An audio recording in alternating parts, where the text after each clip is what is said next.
Right. इस type का पूरा आपका यहाँ पे सेटअप है और आपकी कंपनी में मान के चलो 200 एम्प्लॉय वहां काम कर रहे हैं, जो 200 यहाँ पे डेस्कटॉप मशीन है एंड आपके ऑल ओवर वर्ल्ड लेवल पे अदर्स ब्रांचेस भी जो बाहर से भी मतलब ये आपका डेटा सेंटर एक्सेस होता है, राइट। सो आप क्या करोगे, बाहर के लोग जो है या ये वाले जो लोग है उसको अभी क्या करना है, वेब एप्लीकेशन सर्वर एक्सेस करना, मतलब अपना जो एक वेब एप्लीकेशन है उसको एक्सेस करके बोलना है तो ये एक्सेस करो, तो आप क्या बताओगे इसके अंदर? आप उसके एम्प्लॉय को क्या बोलोगे, भाई ब्राउजर में जाके आईपी एड्रेस डालो या और कुछ बोलोगे? आईपी एड्रेस डाल दो या होस्ट नेम डाल दो, राइट। आईपी एड्रेस या होस्ट नेम, इसमें बेटर कौन सा रहता है? क्यों? एक्चुअली हाँ मशीन के हिसाब से आईपी एड्रेस दे सकते हैं अपने हिसाब से। अगर मतलब एम्प्लॉय आप ऐसा एज्यूम करना है कि आप नॉन टेक्निकल हो, आप आईटी वाला पर्सन नहीं हो, नॉन टेक्निकल हो, मतलब आप अकाउंटेंट या सीईओ ऐसा टाइप के लोग हो, राइट। क्यों host name? Right. So remove करने के लिए क्या होता है, इजी रहता है। क्यों? क्योंकि आपको वर्ड हमको रिमूव करना इजी लगेगा, बट न्यूमेरिक वर्ड में आपको सॉरी न्यूमेरिक आपको बोलूंगा ये आपको यहाँ पे इतना याद रखना है। अरे मैं आपको बोलता हूँ यहाँ पे कि आपको ज्यादा से ज्यादा कितने मोबाइल नंबर याद है? 3। मुझे मैक्स टू मैक्स 3 ही याद है, जो अपने यहाँ का है, मेरा और पापा का, बस वाइफ को भी याद नहीं है। 3 मोबाइल नंबर मुझे याद है, मेरा खुद का, जो ऑफिस का और पापा का, राइट। सो बाद में हम लोग क्या करते हैं, अभी तुझसे याद नहीं रहता तो आप क्या करते हो? कहाँ पे?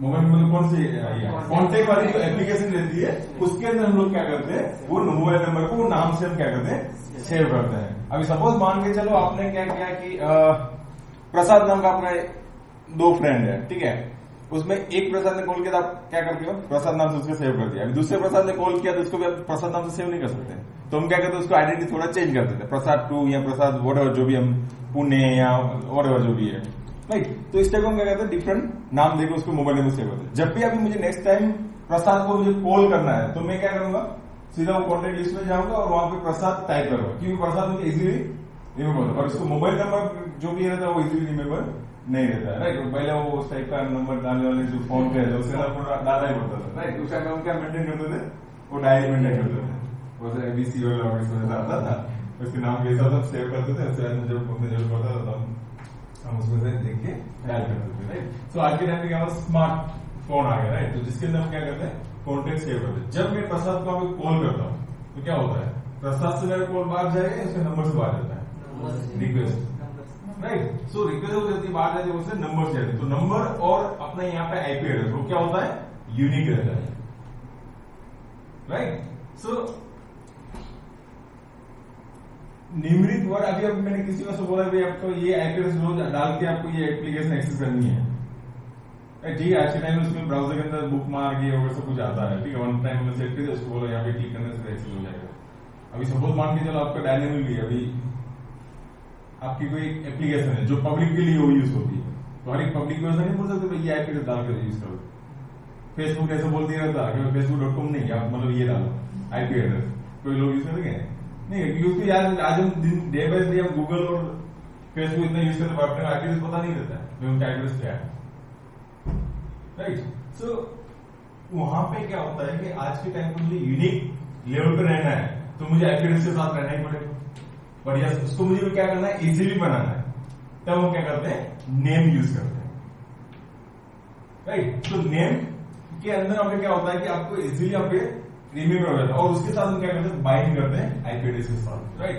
जो ये कन्वर्सेशन जो यहाँ पे आपका नेम और मोबाइल नंबर जो मेंटेन करता है वो करता है कॉन्टेक्ट लिस्ट मेंटेन करता है, जो कॉन्टेक्ट वाली एप्लीकेशन है या सॉफ्टवेयर वो मेंटेन करता है। सेम यहाँ पे भी name to IP, IP to name में कौन मेंटेन करता है, डीएनएस सर्वर मेंटेन करता है। DNS means domain name services, right. So domain name services exactly क्या करता है कि नेम टू आईपी में रिजोल्व करके देता है या आईपी टू नेम में। डीएनएस का एग्जैक्टली सिर्फ यही काम है और कुछ काम नहीं, सिंपली। यस प्रसाद इनकमिंग बहुत कुछ है डीएनएस का। मतलब लाइक कॉन्फ़िगरेशन। हाँ, कॉन्फ़िगरेशन में तो बहुत कुछ है।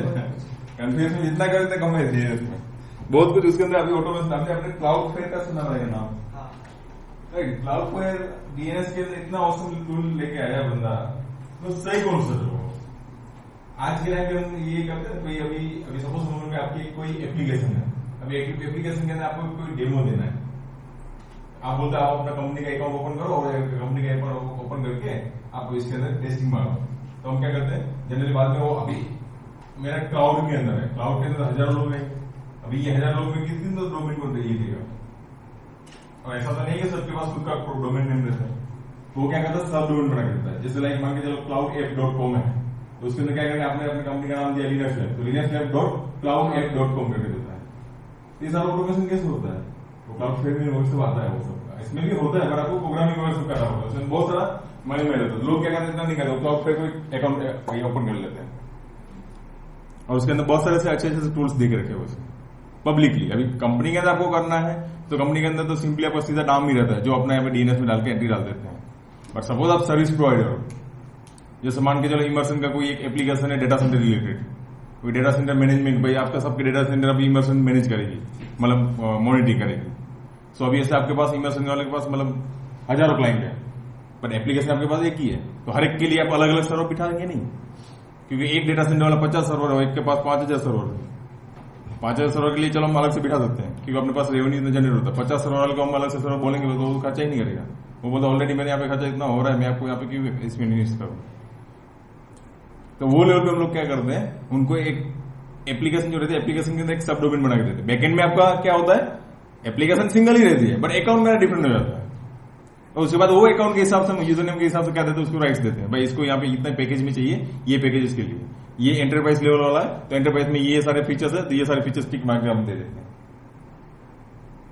अभी आपके कंपनी के अंदर इमर्सन के अभी मान के चलो 1000 क्लाइंट है, तो 1000 क्लाइंट में से मतलब वो लोग कितना साइन अप करते हैं, हर जरूर जन के मॉनिटरिंग करने नहीं बैठेंगे, वो लोग हम क्या कर देते हैं, ऑटोमेशन कर देते हैं। साइन अप का एक ऑप्शन दे देंगे, भाई साइन अप कर, तुझे जो चाहिए वो प्लान सिलेक्ट कर और उसके बाद साइन अप कर और फिनिश कर। तो जब बैकएंड में जब प्रोसेस होगा, जैसे वो फिनिश करता है, वो 24 आवर्स लेता है, मतलब मैक्स टू मैक्स, बट हम बोलते हैं वो एप्लीकेशन के अंदर, बट वो विद इन मतलब 1 to 2 आवर में हो जाता है। कि वो डीएनएस का अपडेट होने के लिए थोड़ा टाइम लेता है, बट अब जो आपका डिपेंड करता है कौन किसके बाद आपका डोमेन नेम लेके रखा हुआ है और डीएनएस सर्वर किस टाइप का है, राइट। सो डीएनएस सर्वर मतलब मैक्सिमम मतलब 24 आवर्स बोलते हैं कि 24 आवर्स अपडेट होने के लिए लगेंगे, बट वो विद इन 1 या 2 आवर में हो जाता है, राइट। तो ऐसे आपके इमर्सन की एप्लीकेशन आप ये करते जाएंगे, तो वहां पे क्या होता है, ऑटोमेटिक सब डोमेन बन जाएगा और वो एप्लीकेशन के लोग क्या कर सकते हैं, एक्सेस कर सकते हैं। वो लेवल पे क्लाउडफ्लेयर करके एक बार आप विजिट भी मार लेना, देख लेना उनकी साइट पे, बहुत अच्छे से मतलब नॉलेज आपको हम सभी मिलते हैं वो लेवल पे cloudflare.com करके, right. So actually DNS server यहाँ पे क्या करता है, name to IP, IP to name resolve करने के लिए इसका काम करता है, राइट। सो ये हम क्यों बनाते हैं वो तो हमने डिस्कस कर लिया कि यहाँ पे उसको इजीली नेम को रिमूव करने के लिए, राइट। आईपी एड्रेस को मुझे क्या करना है, नेम के साथ उसको इंटीग्रेशन करना है। तो यहाँ पे आपका कौन से बात है, इसका domain name. So what is the domain name? क्या होता है डोमेन नेम? एक नेटवर्क की बाउंड्री रहती है, ओके, उसको एक पर्टिकुलर नेम दिया रहता है, उससे आप उस नेटवर्क में से कोई किसको भी एक्सेस कर सकते हैं अगर आप डोमेन में होंगे। नहीं, वो कौन सा वाला है, वो नहीं, वो डोमेन कंट्रोलर का पास है, इसका डोमेन नेम हम बताते हैं, ये facebook.com, google.com, google.co.in, राइट। वो क्या रहता है, डोमेन नेम रहता है जो यूनिक रहता है, राइट। सपोज मान के चलो आपकी एक एप्लीकेशन है, आपकी एक एप्लीकेशन है, वो एप्लीकेशन आपको क्या करना है, ये आपकी वेबसाइट है, राइट। वो वेबसाइट आपको क्या करना है, पब्लिकली अवेलेबल करनी है, राइट। सो वहां पे जब आपको होस्ट करना रहेगा तब हम लोग क्या करते हैं, डोमेन नेम पहले अपने क्या करना पड़ता है, परचेस करना पड़ता है, राइट। सो ये डोमेन नेम एक्चुअली क्या होता है कि आज के सामने बोल भाई अपने मेरे जो एप्लीकेशन है, एप्लीकेशन आप बोलते हैं मुझे prasad.com से एक्सेस होनी चाहिए मेरी वेबसाइट या मेरी application, right. So yes, internally आप कर सकते हो, बट ये लेवल पे नहीं कर सकते। तो ये लेवल पे आपको क्या करना पड़ता है, डोमेन परचेस करना पड़ता है, मतलब पहले तो आपको चेक करना पड़ेगा डोमेन परचेज करते उससे पहले चेक करते भाई प्रसाद.com नाम का ये डोमेन अवेलेबिलिटी है या नहीं। तो यहाँ पे मैंने प्रसाद नेम दिया, वो जो आपके जो दे रहा है वो पे उसके बाद मैंने .com देते हैं, .org आता है, .net आता है, .edu आता है, .gov आता है, .in आता है। ये सारे जो से एक ऑर्गेनाइजेशन नेम है जो उसने हमें पूरा प्रॉपर ऑर्गेनाइज करके रखा हुआ है। जैसे लाइक मान के चलो 2 प्रसाद है, एक प्रसाद ने डोमेन बुक कर लिया, दूसरा प्रसाद बोलता मुझे भी प्रसाद.com चाहिए, तो पॉसिबल नहीं, राइट। तो बाद में उसको आप क्या कर सकते हो, अल्टरनेटिव ऑप्शन आएंगे, यस प्रसाद.in ले लो, प्रसाद.com ले लो, सॉरी .co.in ले लो। तो वो अलग अलग एक उसने एक्सटेंशन दे दी जो यहाँ पे हर एक का अलग अलग यहाँ पे टाइप रहता है। .com मतलब अपना कॉमर्शियल के लिए यूज करता है, .net मतलब नेटवर्क पे रहता है, .org मतलब नॉन प्रोफेशनल ऑर्गेनाइजेशन रहता है, .in इसके बाद .edu, .gov, राइट। ऐसे बहुत सारे यहाँ पे डोमेन आते हैं, राइट। सो .com मतलब कॉमर्शियल के लिए रहते हैं, .net मतलब नेटवर्क के लिए रहता है, .org मतलब ऑर्गेनाइजेशन रहती है जो नॉन प्रोफेशनल ऑर्गेनाइजेशन टाइप के रहते हैं, वो लोग यहाँ पे मोस्ट .org लेते हैं, .in मतलब इंडिया, .au मतलब ऑस्ट्रेलिया, .us मतलब यूएस का पे रहता है। तो इसके साथ लोग यहाँ पे क्या करते हैं, अपने अपने टाइम से डोमेन रजिस्टर करना। और आज के टाइम में मार्केट में सबसे ज्यादा जो चल रहा है .io का भी चलता है, .io। जितने भी इंटरनेट ऑफ थिंग्स वाले जो लोग रहते हैं और कुछ नया यूनिक लेके आते हैं, वो लोगों का डोमेन रजिस्टर करते हैं, वो .io से करते हैं। IO means internet of things, ऐसा तो एकदम नहीं बोल सकते। .io का मतलब मुझे एक बार चेक करना पड़ेगा।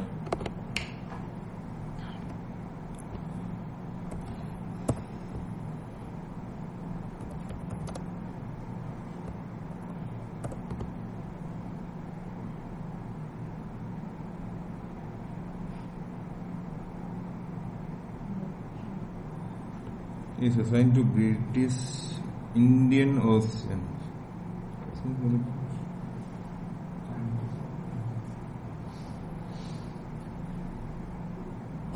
ये पावरफुल डोमेन नेम चॉइस है और इसका पैसा भी बहुत लेते हैं मार्केट में।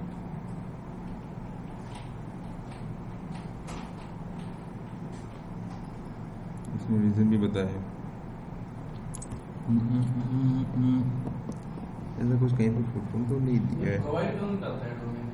हाँ वो उसमें ओवन में नहीं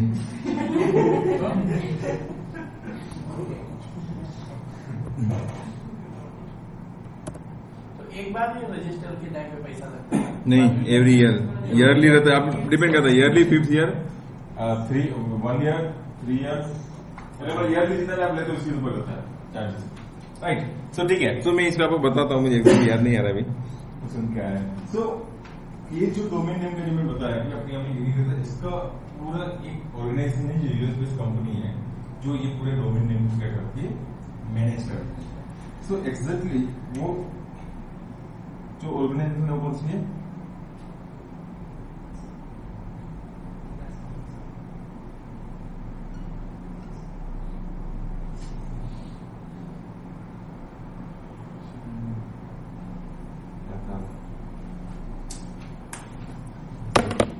CNN करके ऐसे यार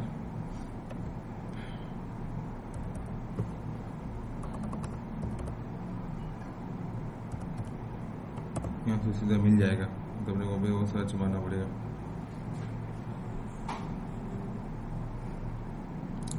ICANN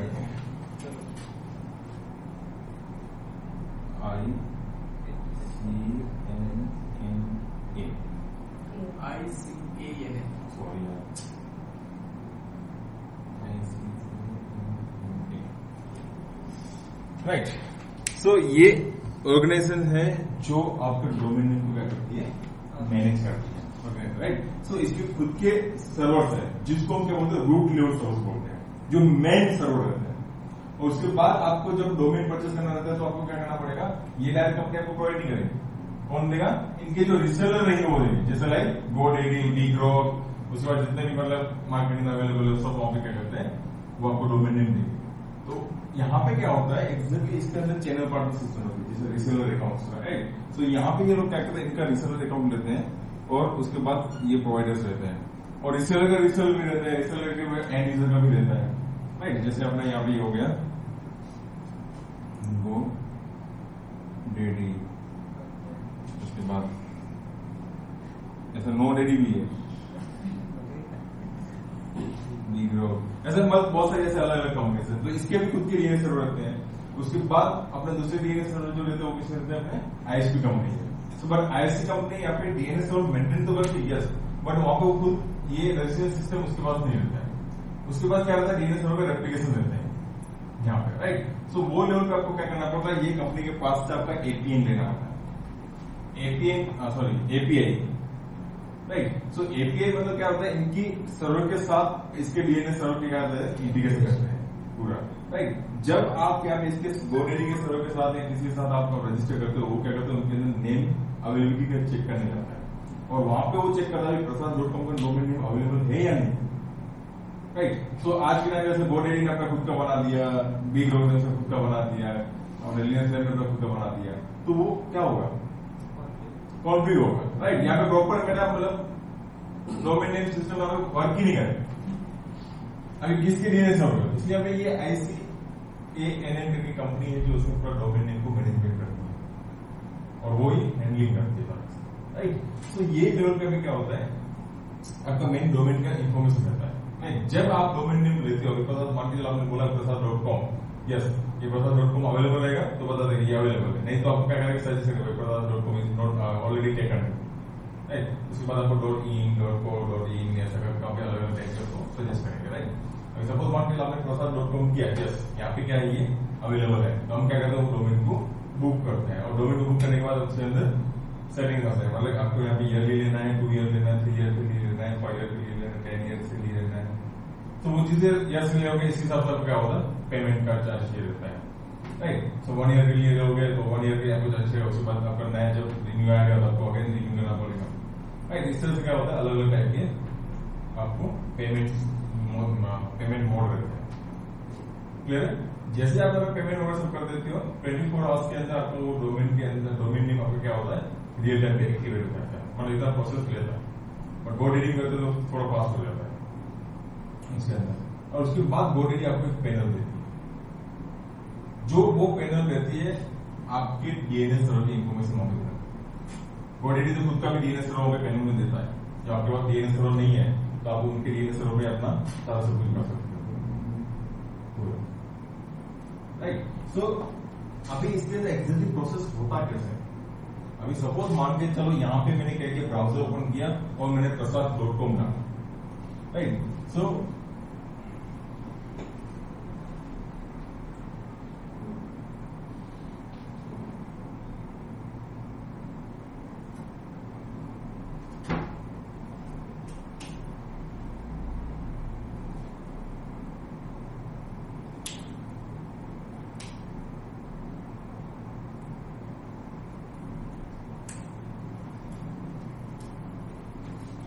जैसे आपने क्या किया, प्रसाद.com डाला, और जैसे आपने ब्राउजर में प्रसाद.com मारने के बाद आपने क्या किया, एंटर कर दिया, जैसे एंटर करते हो तो उसके अंदर फर्स्ट वो क्या चेक करता है, आपका नाम आपने यूज किया है, तो पहले वो किसको देखेगा, डीएनएस को, तो उसके बाद वो डीएनएस के पास जाने की ट्राई करेगा। अभी सपोज मान के चलो आपने 8.8.8 वाला डाल के रखा हुआ है, तो आपका वो डीएनएस में जाएगा।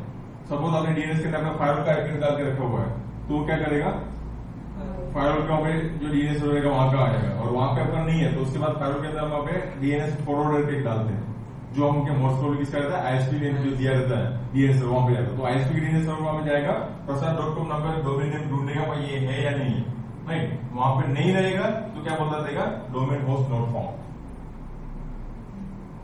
राइट। अभी जैसे आपने डोमेन नाम रजिस्टर किया तो आपका डोमेन का एंट्री क्या चलता है, ये पब्लिक डीएनएस सर्वर जो है जितने भी सबकी जगह पे क्या होता है, रेप्लिकेट हो जाता है।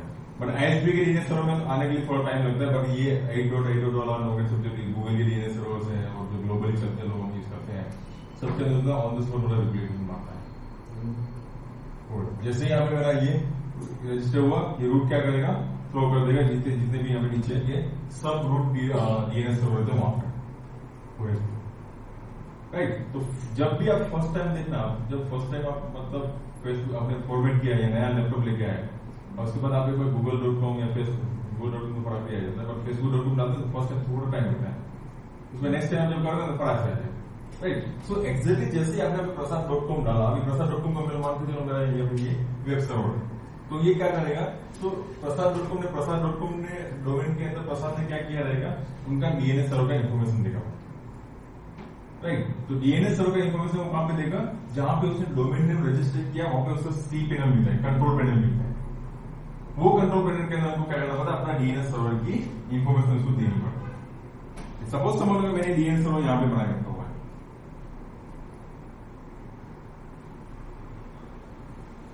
राइट। सो डीएनएस सर्वर मेरा यहाँ पे ये है, तो इसका इन्फॉर्मेशन मैं क्या करूंगा यहाँ पे अपने डोमेन कंट्रोल पैनल का, राइट। और उसके बाद जैसे मेरा रिक्वेस्ट आएगा, रिक्वेस्ट में मेरे यहाँ पे पब्लिकली यहाँ पे जाएगा, और जो मेरे डीएनएस सर्वर पे अवेलेबिलिटी रहेगी तो ठीक है, नहीं तो क्या करता है मेरे ये सर्वर के पास आता है और यहाँ पे प्रसाद.com पर देखता है, उसका क्या देखता है डीएनएस सर्वर को देखता है, इसका डीएनएस सर्वर कहाँ पे, जो डीएनएस सर्वर आपने GoDaddy में करके रखा हुआ है तो GoDaddy के पास चला जाएगा, पर आपने बोला पैनल के अंदर मेरा डीएनएस सर्वर मेरा खुद का है, तो वो क्या करेगा उसके बाद ये रिक्वेस्ट लेके कि ये आपको एज्यूम करना ये पब्लिक एड्रेस है, ठीक है, और ये क्या करेगा सीधा यहाँ पे वापस रिटर्न आएगा और आपका जहां पे एड्रेस रहेगा वहां से आएगा, घुसेगा और सीधा यहाँ पे जाएगा और यहाँ पे जाके डीएनएस सर्वर में आएगा, और यहाँ पे वो क्या करेगा डीएनएस सर्वर के अंदर क्वेरी करेगा तो प्रसाद.com के अगेंस्ट में कौन सा आईपी एड्रेस दिया हुआ, तो वो सारा इन्फॉर्मेशन क्या करते हैं डीएनएस सर्वर के अंदर, और डीएनएस सर्वर के अंदर आपको मेंशन करना मतलब मेरा यहाँ पे ये प्रसाद.com के अगेंस्ट में मेरा ये आईपी एड्रेस है, या mail.prasad.com का मेरा ये है, ftp.prasad.com का ये मेरा ये है, www.prasad.com का मेरा ये आईपी एड्रेस है, तो जो आपकी क्वेरी यहाँ पे रहेगी इस हिसाब से क्या करता है मेरा डीएनएस रिजोल्व करके देता है, तो वो हिसाब से आपको क्या करना पड़ता है यहाँ पे एंट्री डालनी पड़ती है, राइट। और एंट्री डाल दिया उसके बाद उसको मिला भैया मेरा ये सर्वर है, ये आईपी एड्रेस आपने क्या किया प्रसाद.com के सामने अगेंस्ट में ये आईपी एड्रेस डाल के रखो, उसके बाद सीधा उसको वहां पे आईपी एड्रेस मिल गया किसको, ये रिक्वेस्ट को, सीधा बाद में उसको प्रोसेस लेके आएगा यहाँ पे यहाँ से बाद में, और यहाँ पे बाद में जो भी अपना एप्लीकेशन का डेटा रहेगा डेटा उठा के यहाँ पे सीधा स्क्रीन के ऊपर दिखाता है। उसके बाद नेक्स्ट टाइम जब भी मैं आता हूँ या जब भी मैं इसको ओपन करूंगा तब मेरा ये जो प्रोसेस है ये प्रोसेस मेरा क्या होगा, क्यों ऑलरेडी कैश में और आईएसपी के पास भी आया, अपने खुद के कैश में चेक करेगा, खुद के डीएनएस के क्या? कैश में चेक करेगा, क्या चेक करता है यहाँ पे कैसे में आता क्या है आईपी चेक करेगा, राइट। सो डोमेन के अगेंस्ट में जो मेरा आईपी एड्रेस था वो ब्राउजर क्या करता है अपने पास वो इन्फॉर्मेशन लेकर रख देता है, उसके बाद जब नेक्स्ट टाइम में प्रसाद.com डालूंगा तो सीधा मेरा यहाँ पे प्रोसेस जाएगा, यहाँ पे ये नहीं आएगा, क्यों, क्योंकि उसको आईपी एड्रेस मिल गया यहाँ पे, इसलिए उसको कहीं भी घूमने की जरूरत नहीं है, वो सीधा वो आईपी एड्रेस मिल जाएगा। अभी सपोज हम लोग प्रसाद ने आपको आईपी एड्रेस चेंज कर दिया तो क्या होगा, पहली बार चेक करेगा, उसके बाद दूसरी बार रूट सर्वर के इस पे जाएगा, नहीं जाएगा ना, क्योंकि उसकी इन्फॉर्मेशन उसके ब्राउजर में पड़ी हुई है ना, तब हम लोग क्या बोलते हैं तो इसके लिए कर दो हो जाएगा, तब वहां पे क्या होता है अपना कैसे निकल जाता है, राइट। उसके बाद अगेंस्ट मतलब वहां पे जाके चेक करेगा और उसके बाद निकल, तो ये सिचुएशन रहती है जब भी आपका अगेंस्ट सब चेंज होता है वो सब, और कैसे का भी मतलब कैसे अपना ये यूआरएल जो बोलते हैं ना ब्राउजिंग हिस्ट्री जो रहती है वो एक्चुअली वहां पे आपका ये क्या होता है आईपी के नेम के साथ ये होता है, और उसका एक लिमिटेशन ब्राउजर के अंदर हम लोगों ने डाल के रखा हुआ है, उस हिसाब से वहां पे क्या करता है रीनेम होता है, इसको एक्सपायर भी करता है, ऐसा नहीं मतलब आपने डाल के रखा मतलब चलता ही रहता है उसके अंदर, क्योंकि आज के टाइम में अभी तो मुझे पता है तब मैंने उसको बोला ब्राउजिंग हिस्ट्री क्लियर करो, अभी मेरे पास facebook.com है, facebook.com ने एड्रेस चेंज किया हो थोड़ी तो सबको बोलने जाएगा भाई ये मुझे नहीं, राइट, क्योंकि उसको एक बार फिक्स हो गया वो रहता ही है, बट उसके बाद जो नए ऐड करते हैं कुछ भी रहता है उसके अंदर बाद में वो क्या होता है अपना ब्राउजिंग हिस्ट्री का जो रहता है वो अपडेट होता रहता है।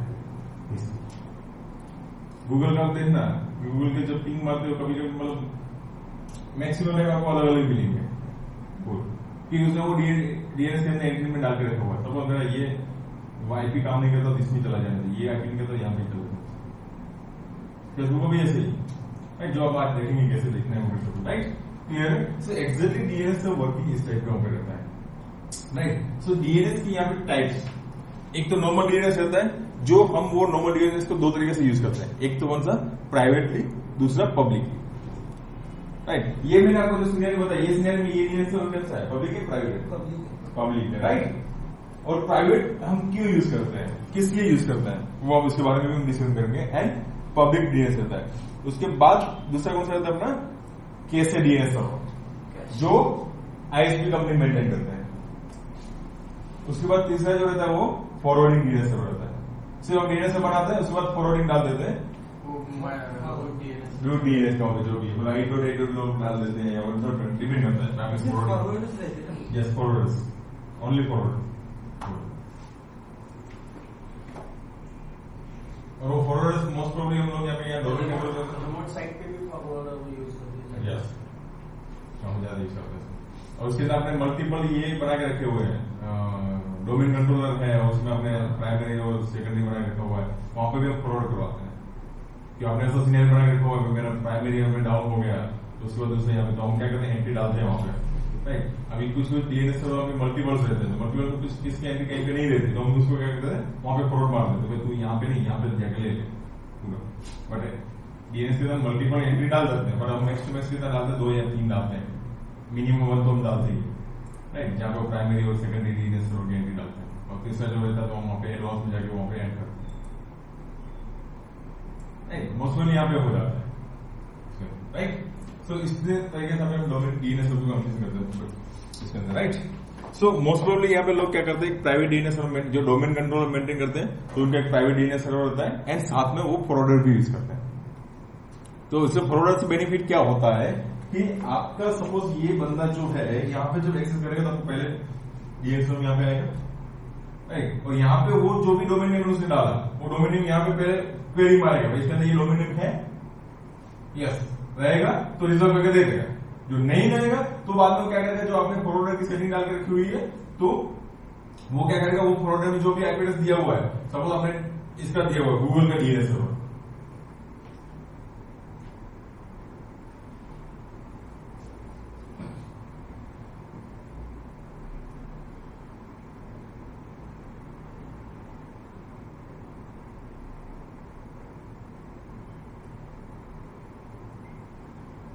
नहीं, और आपने फॉरवर्डर में किसका डाल के रखा हुआ, ये गूगल का डाल के, तो सीधा वो क्वेरी किसके पास लेके जाएगा, गूगल के पास, और वहां से रिजल्ट करके वो ले। तो मोस्ट प्रोबेबली 90% इस टाइप का सिनेरियो होता है जहां पे डोमेन कंट्रोलर लोग यूज करते हैं वहां पे। तो फॉरवर्डर इसलिए यूज होता है कि अगर आपके पास डीएनएस सर्वर उसका कॉन्फ़िगर नहीं है तो नहीं, डीएनएस सर्वर में आपने रह गए, बट मेरा कंडीशन कैसा है, तू पहले मेरा डीएनएस चेक कर, उसके बाद तू बाहर हो जा। अगर उसके डीएनएस सर्वर पे उसकी इंस्टॉल नहीं रहेगी, वो वहां पे जाएगा। और सपोज आपने फॉरवर्डर नहीं डाला, तो यहाँ पे क्या कर देगा, डोमेन होस्ट नॉट फाउंड, ऐसा करके एरर दे देगा, यूजुअली जब डीएनएस रिजल्ट क्वेरी नहीं होगी। तो मेरी कंडीशन ऐसी है, तू पहले इसको चेक कर, उसके बाद वहां पे जा, राइट, क्लियर है। सो इस तरह से एग्जैक्टली हम क्या करते हैं, वर्क करते हैं। सो नॉर्मली 99% गूगल का जो पब्लिक डीएनएस है 8.8 वो रहता ही है ना? नहीं, वो आईएसपी का नहीं है, ये गूगल का डीएनएस है। वही इसमें फॉरवर्डर्स, हाँ, फॉरवर्डर्स में मोस्टली ले सकते हैं, और लॉन्ग का में ये भी रखते हैं, एंड उसके बाद इसका भी आईएसपी का भी रखते हैं। तो आईएसपी का रखने के लिए आपको बेनिफिट क्या मिलता है कि वो आपको शॉर्ट टर्म में ही मिल जाता है, खुद के इसमें रहेगा ना। हाँ, नेटवर्क में रहता है, इसलिए फटाक से रिजॉल्व करके दे देता है। और दूसरा भी है ना, फॉरवर्डर। हाँ, वो तो इसमें बहुत सारे हैं, 4.4.2.2 किसी भी है। कंपनी के पास दो डीएनएस सर्वर रहेंगे, एक पब्लिक और एक प्राइवेट। प्राइवेट में जब उसका फॉरवर्डर रहेगा वो पब्लिक का रहेगा। पब्लिक में आप अपना 8.8 डालो, या अपना आईएसपी का जो आईएसपी वाला डीएनएस सर्वर दिया है वो डालो।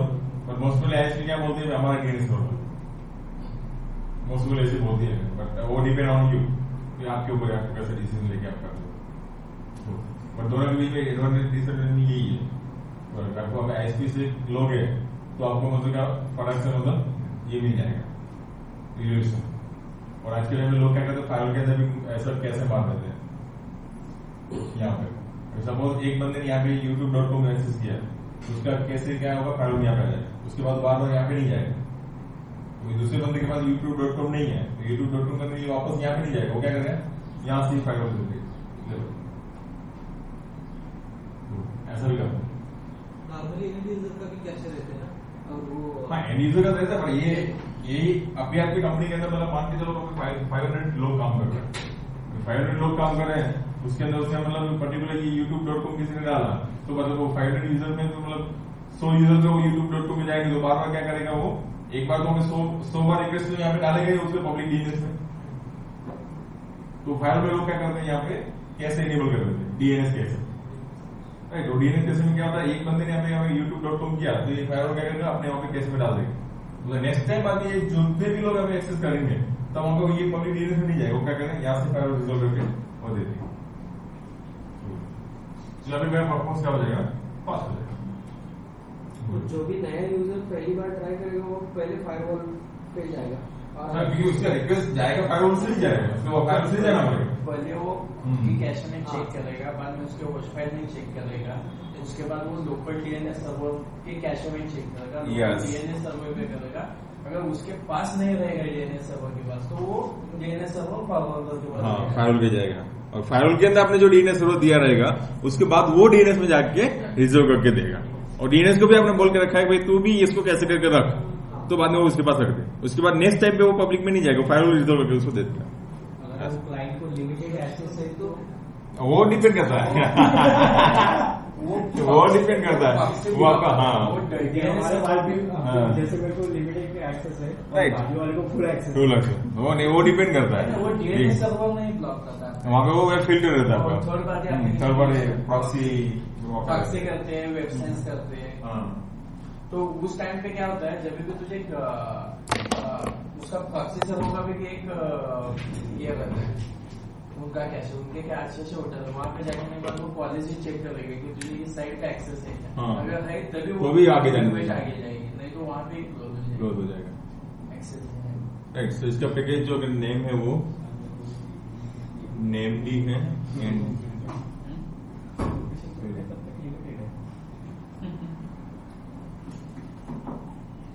किसी भी कंपनी में जाएगा तो फुल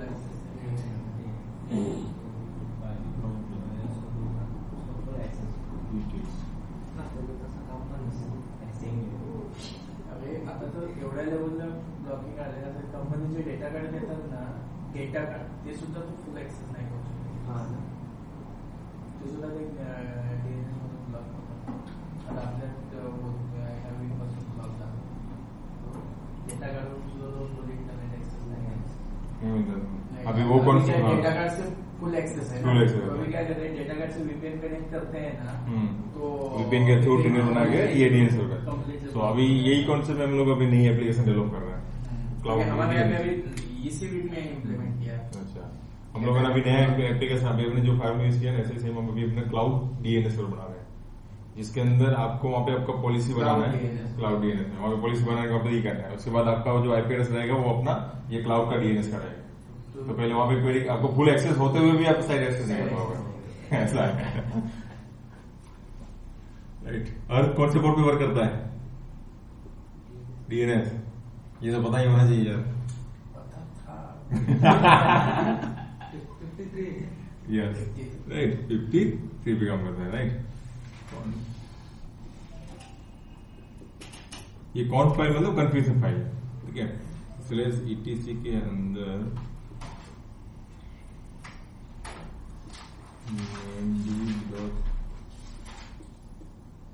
ये जो बुक्स लिनक्स लैब का बुक्स है उसमें डीएचसीपी ये नहीं है क्या?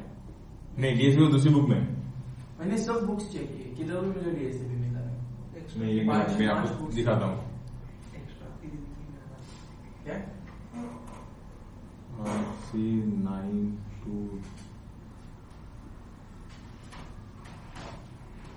ठीक है, ये फाइल का मैं पूरा पाथ बताता हूँ आपको, एंड उसके बाद डॉक्यूमेंट डायरेक्टरी, ये डॉक डायरेक्टरी मतलब डॉक्यूमेंट डायरेक्टरी, लेस वेयर के अंदर नेमडी के अंदर रहेगा, ठीक है, ये ब्लैंक रखना, मैं इसको बताता हूँ, RFC 1992 ऐसा कुछ है, ठीक है। तो ये मिनिमम आपको पता होगा, डॉक्यूमेंट डायरेक्टरी और जहाँ पे मेरा सारे जोन के डेटाबेस फाइल है, तो मेरी डॉक्यूमेंट डायरेक्टरी में, और डीएनएस का मेरा ग्लोबल कंट्रीज है।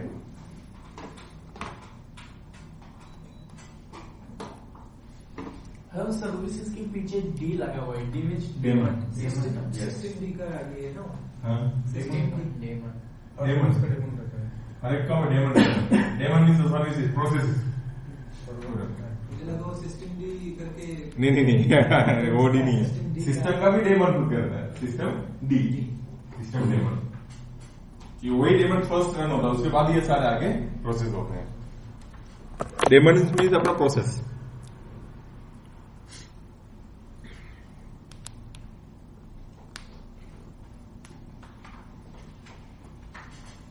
तो आपने देखा वो यम का यम, हाँ हो गया ना।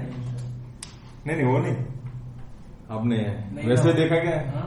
वैसा नहीं देखा ना, एक बार वो देख लेना, क्योंकि अभी जितने भी रहेंगे सब अपना हमें उनके साथ ही आएंगे।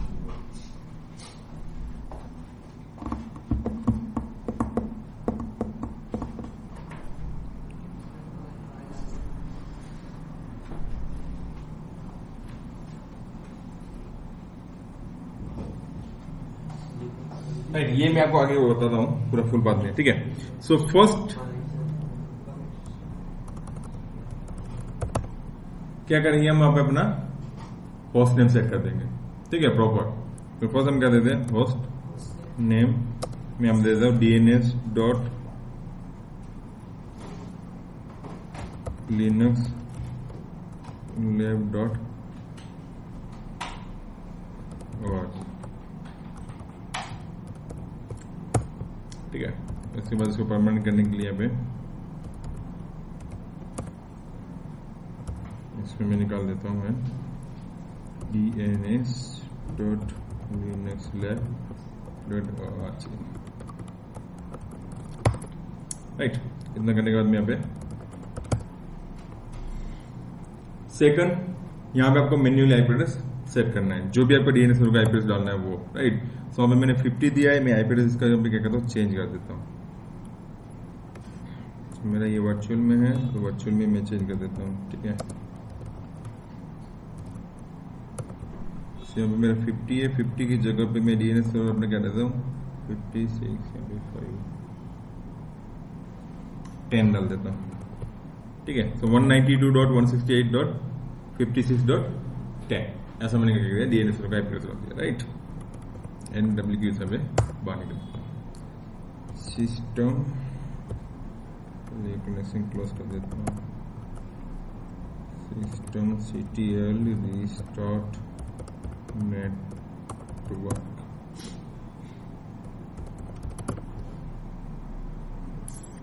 आ गया, राइट। यहाँ पे मैं 10 सिस्टम कनेक्शन रिक्वेस्ट,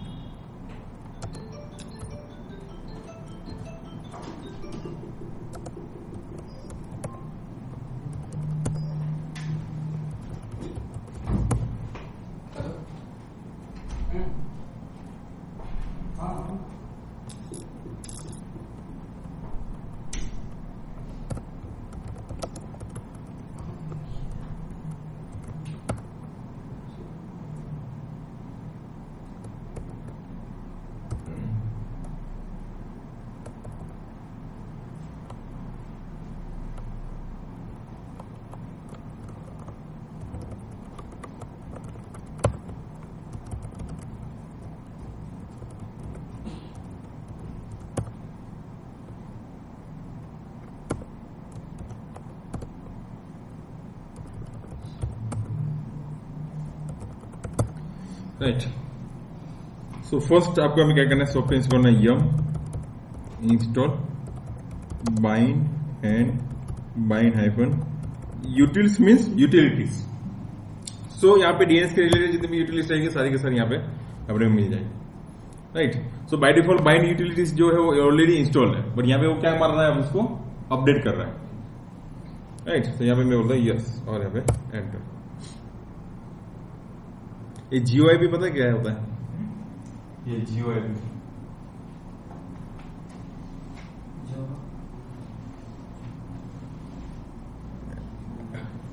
ये एक्चुअली हम यहाँ पे इसमें यूज नहीं करते, बट इसके अंदर एग्जैक्टली हम लोग फायरवॉल में यूज करते हैं। फायरवॉल के मुझे country wise IP address block करना है। आप बोलते मैं चाइना के यहाँ पे कोई भी आईपी एड्रेस मेरे यहाँ पे एक्सेस नहीं होनी चाहिए, यहाँ रसिया के जितने भी आईपी एड्रेस है वो मेरे यहाँ पे एक्सेस नहीं होनी चाहिए। तो उसका आईपी का पूरा लिस्ट मिलता है आपको, बंडल ऑफ लिस्ट, और वो आईपी एड्रेस आपने ब्लॉक कर दिया तो चाइना की कंट्री से कोई भी रिक्वेस्ट आएगी आपके सर्वर के अंदर ब्लॉक ही हो जाएगी, मतलब फायरवॉल वहाँ पे उसको ब्लॉक ही कर देगा पूरा। तो इसको जियो आईपी बोलते हैं। तो जियो आईपी से आपको हर एक कंट्री वाइज आपको मिलेंगे। आप बोलते हैं मैं यहाँ पे ये सर्वर सिर्फ मेरे इंडिया में एक्सेस होना चाहिए, बाहर कहीं पे नहीं होना चाहिए। तो आप आज के टाइम में यूएस का देखना है, यूएस की गवर्नमेंट की जो साइट्स है ना वो सिर्फ यूएस में ही एक्सेस होती है, बाहर से एक्सेस नहीं होती। अब यहां से भी एक्सेस करेंगे तो भी नहीं होगी। तो उसने वहां पे इस टाइप का सिस्टम कैलकुलेट करना है, राइट। तो आपको पता नहीं है दूसरी कंट्री की कौन सा आईपी एड्रेस क्या है नहीं है, तो यहाँ पे भी ये आईपी एड्रेस है उसने मतलब जो यही मेंटेन करता है ICANN वाला, राइट। तो उसने मतलब पूरा अलोकेशन करके रखा हुआ कंट्री वाइज, उसके ऊपर से उसे पूरा लिस्ट दिया हुआ है, वो लिस्ट यहाँ पे मेंटेन होता है, राइट। क्लियर है? ओके।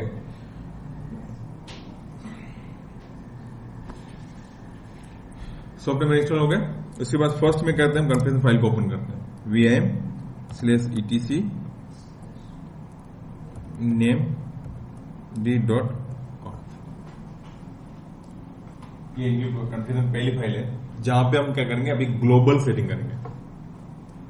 ग्लोबल सेटिंग मतलब यहाँ पे दो तरीके से सेटिंग आएगी, एक ग्लोबली, एक पर्टिकुलर रिक्वायरमेंट के हिसाब से हमें आती है। ग्लोबली मीन सबके लिए वो अप्लाई होगी, और पर्टिकुलर जो रहती है जो स्पेसिफिक आप जो जिसको असाइन वगैरह सब करते हो या पर्टिकुलर आईपी एड्रेस को देते हो वो स्पेसिफिक उसके लिए रहता है वैसे, राइट। जो आगे आगे बढ़ेंगे तब उसके अंदर मैं आपको बताता जाऊंगा, राइट।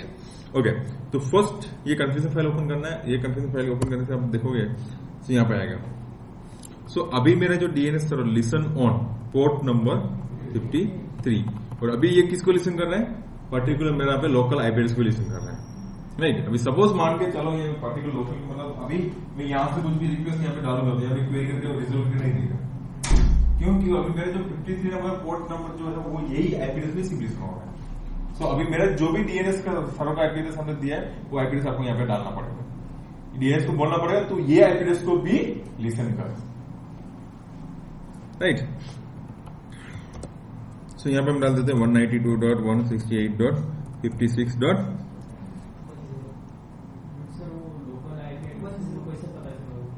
वो 172.0.0.1 लूप बैक आईपी एड्रेस है ना ये, राइट। उसके बाद अपने आते हैं आईपीवी वर्जन 6, जो आईपी वर्जन 6 यूज करते हो तो आईपी वर्जन 6 का भी यहाँ पे आपको डालना है, राइट। उसके बाद अलो क्वेरी। अभी यहाँ पे ठीक है ये लिसन कर दिया, अभी मेरा डीएनएस सिर्फ ये पर्टिकुलर नेटवर्क को ही क्वेरी अलाउ करने देना चाहिए, तो आप यहाँ पे डाल दो। अभी आपने ऊपर लिसन बोल दिया, ठीक है, वो आईपी एड्रेस लिसन करने लग जाएगा, बट अभी क्वेरी अलाउ करके नहीं देगा, मतलब क्वेरी करके नहीं देगा जो आपने हमें परमिशन नहीं दी। तो अभी आपको किस किस को अलाउ करके देना है क्वेरी। अभी आप बोलते नहीं मेरे नेटवर्क को ही सिर्फ यहाँ पे क्या होना चाहिए, क्वेरी अलाउ होनी चाहिए, तो आपको पूरा नेटवर्क यहाँ पे नाम देते। यहाँ डोमेन नेम जो रहेगा तो आप example.com है तो example.com दे, तो example.com के नेटवर्क के अंदर जितने भी आईपी एड्रेस यहाँ नेटवर्क आता है वो नेटवर्क को सिर्फ अलाउ करेगा, बाकी बाहर से कोई भी रिक्वेस्ट आएगी वो नेटवर्क को अलाउ नहीं करेगा। अब आप बोलते मेरा पब्लिक डीएनएस सर्वर है, तो पब्लिक के लिए तो मतलब कहीं से कहीं भी रिक्वेस्ट आएगी तो आप क्या डालोगे में 0.0.0.0/0, राइट। बट आप बोलते नहीं मेरा डीएनएस पर्टिकुलर मेरे नेटवर्क के अंदर ही कम्युनिकेशन करना चाहिए, तो आप क्या करोगे 192.168.56.0. तो भी चलेगा, बट अभी मुझे पता नहीं डीएनएस लैब में नहीं यूज करूंगा, इसके अंदर मैं अगेन मतलब आगे जाके मैं दूसरा डोमेन भी यूज करूंगा प्रसाद.com, तो प्रसाद.com को रिजोल्व नहीं करेगा ये, इसलिए मोस्ट प्रोबेबली हम यहाँ पे क्या करते हैं पूरा नेटवर्क दे देते हैं। और आप बोलते हैं मुझे सबके लिए करना है, आप क्या करोगे 0.0.0.0/0, तो वो सबके लिए अलाउ करेंगे, कोई भी नेटवर्क साइट।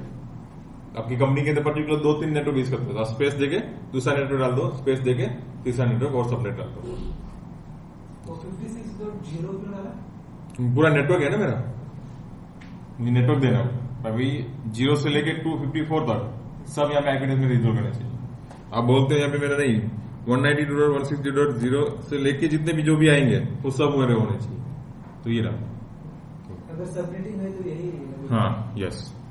तो अपन ने सर 0.0.0.0 डाले, तो तो विजिलर नेटवर्क क्यों मिला? मेरे अगर कंपनी में 3-4 नेटवर्क है। हाँ 3-4 नेटवर्क है तो आप इस तरह से दोगे, तब 0.0 नहीं दोगे। 0.0 बाहर वाले नेटवर्क। हाँ सब ऑल कहीं पे भी यस ऑल हो जाएगा। यस भी हो जाएगा ना कहीं पर भी। हाँ विदिन नेटवर्क तो होगा ही होगा, वो तो रहेगा ही। हाँ सबके लिए हो गया वो, लोकल भी हो गया, बाहर भी हो गया, सब। ये ऐसा पैटर्न अगर लिखे तो विदिन जो अपना हाँ विदिन ये नेटवर्क के अंदर जो भी आईपी एड्रेस आता है वो जहां से वो क्वेरी करके लेगा, उसका इसी भी एक क्वेरी रिजोल्व करके देगा।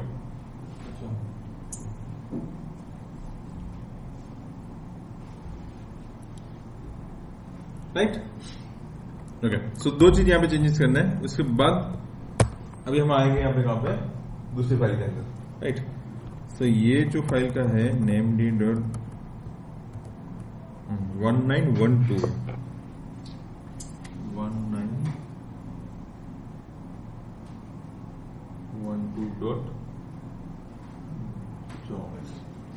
तो यहां पे हम क्या करेंगे, अपना जोन डिफाइन करेंगे। दूसरी कंपनी फाइल ये है, ये वाली named.rfc1912.zones।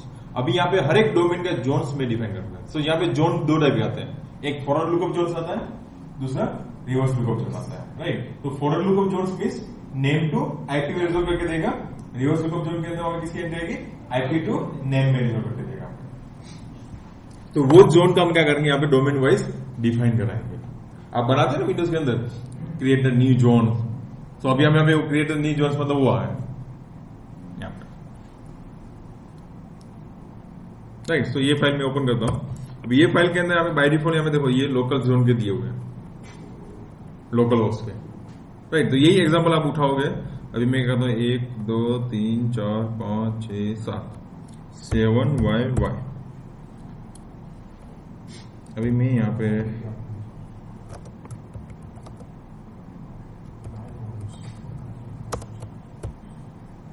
राइट ऐसा भी आप अपने डाल सकते हो भाई, अपने भाई मैंने ये डाला हुआ है ऐसा करके पूरा। ठीक है ये हो गया मेरा फॉरवर्ड लुकअप जोन। अभी मुझे रिवर्स लुकअप जोन भी चाहिए। राइट तो मैं रिवर्स लुकअप जोन का ये भी ले लूंगा 7y। ये मेरा रिवर्स लुकअप जोन है। राइट सो अभी जोन के अंदर फॉरवर्ड लुकअप जोन के अंदर मेरे यहाँ पे क्या आएगा, अभी linuxlab.org डोमेन नेम, जो भी आपको डोमेन नेम देना वो डोमेन नेम आएगा। राइट जोन, उसके बाद IN मीन्स इनपुट, उसके बाद टाइप मास्टर। सो लिनक्स के अंदर 2 टाइप से आपको मतलब ये कर सकते हैं, हम करते हैं DNS प्राइमरी और सेकेंडरी। राइट तो यहाँ पे कैसा था, प्राइमरी मतलब यहाँ पे मास्टर, सेकेंडरी मतलब यहाँ पे स्लेव। मास्टर एंड स्लेव रहता है, जो मास्टर का पूरा अपडेट मारता रहता है स्लेव के अंदर। मेरा मास्टर डाउन हो गया तो स्लेव से मेरा काम चल जाएगा। उसके बाद फाइल भाई, अभी linuxlab.org का जो डेटाबेस है मतलब उसके अंदर कौन सा ए रिकॉर्ड, उसके अंदर रिकॉर्ड आता है, जब हम आगे पढ़ेंगे तब बताऊंगा। अभी उसके अंदर कौन से नाम से कहां पे आईपी एड्रेस आपको पॉइंट आउट करना है, उसकी इंफॉर्मेशन कहां पे डालनी है, तो उसकी इंफॉर्मेशन क्या करना है, यहाँ पे जो भी फाइल दोगे वो फाइल के अंदर रहेगी। राइट सो मोस्ट प्रोबेबली हम यहाँ पे क्या करते हैं, डोमेन नेम के साथ करते हैं, क्योंकि अभी मेरे पास मल्टीपल डोमेन नेम रहे तो एक फाइल में तो एंट्री डाल नहीं सकता हूँ। सो यहाँ पे नेमिंग कन्वर्जेशन जो है वो भी एक मोस्ट इंपॉर्टेंट है। राइट तो मैं यहाँ पे क्या करूंगा, अभी डोमेन नेम वेबसाइट डाल दूंगा। राइट सो मैं क्या दूंगा linuxlab.org मैं यहाँ पे डाल देता हूँ FLZ, मतलब फॉरवर्ड लुकअप जोन FLZ। नाम आप कुछ भी दे सकते हैं, ऐसा कंपल्सरी नहीं ऐसा ही देना है, कोई भी कुछ भी दे सकते हो। बट यहाँ पे मेरा आइडेंटिफाई क्या हो रहा है, मेरा पर्टिकुलर ये डोमेन नेम .FLZ मतलब फॉरवर्ड लुकअप जोन के इन्फॉर्मेशन सारा ये फाइल के अंदर पढ़ो। अभी जब हम ये फाइल पढ़ाएंगे बनाएंगे ना यहाँ पे where.name के अंदर, अभी ऐसे ही आपके डोमेन DNS के अंदर मान के चलो अभी 100 डोमेन नेम है, 100 डोमेन नेम का आपको forward lookup zone reverse lookup zone बनाना, तो 100 मतलब 200 फाइल हो जाएगी। 200 फाइल किसी कौन सी कैसे पता चलेगा, तो मोस्ट प्रोबेबली रियल टाइम पे भी लाइव जब DNS हो रहा है तो इसके अंदर भी ऐसे ही रहता है, पर यहाँ पे FLZ की जगह पे सिर्फ DB रहता है। तो जैसे मशीन उस डोमेन में आएगी उसकी एंट्री उस फाइल में हो जाएगी। नहीं, यहाँ पे डोमेन वाला कॉन्सेप्ट नहीं है, यहाँ पे ओनली DNS पर पड़ रहा है, स्टैंड अलोन DNS पूरा, वो कौन सा पूरा अलग है कंप्लेंट। वो करने के लिए पहले आपको ये DNS रेडी चाहिए, उसके बाद वहां पे हम अलाउ कराते हैं भाई तू जो भी मशीन डोमेन में आता है तू इसको DNS में भी एंट्री डाल। अब देखना डोमेन कंट्रोलर बनाते हो इसी डोमेन के इसमें आएगी ना जो हमने यहाँ पे नहीं, वो डिपेंड करता है। अभी डोमेन कंट्रोलर के अंदर 10 डोमेन नेम दिए, तो 10 डोमेन नेम का कोई डीएनएस सर्वर बनाना पड़ेगा। राइट,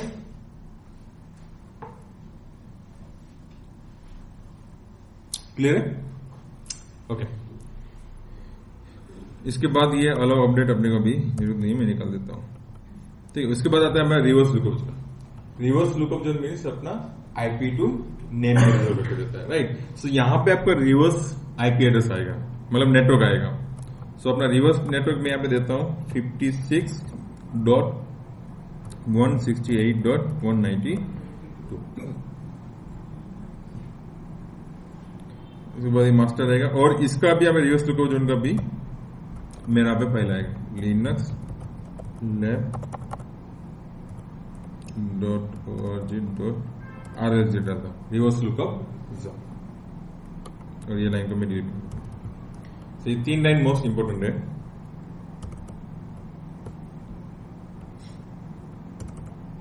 वहां पे टाइप या वहां पे स्लेव दिया तो क्या होगा? तो स्लेव सर्वर में देते हैं, मास्टर सर्वर में नहीं देते। तो स्लेव में जब देते उससे पहले आपको मास्टर सर्वर रेडी होना चाहिए, तभी स्लेव में मतलब वो ये होता है, तभी अलाउ अपडेट वो सब कुछ आएगा। मतलब नॉर्मल कौन सा भी secondary server, secondary DNS server पूरा, सेकेंडरी डीएनएस सर्वर।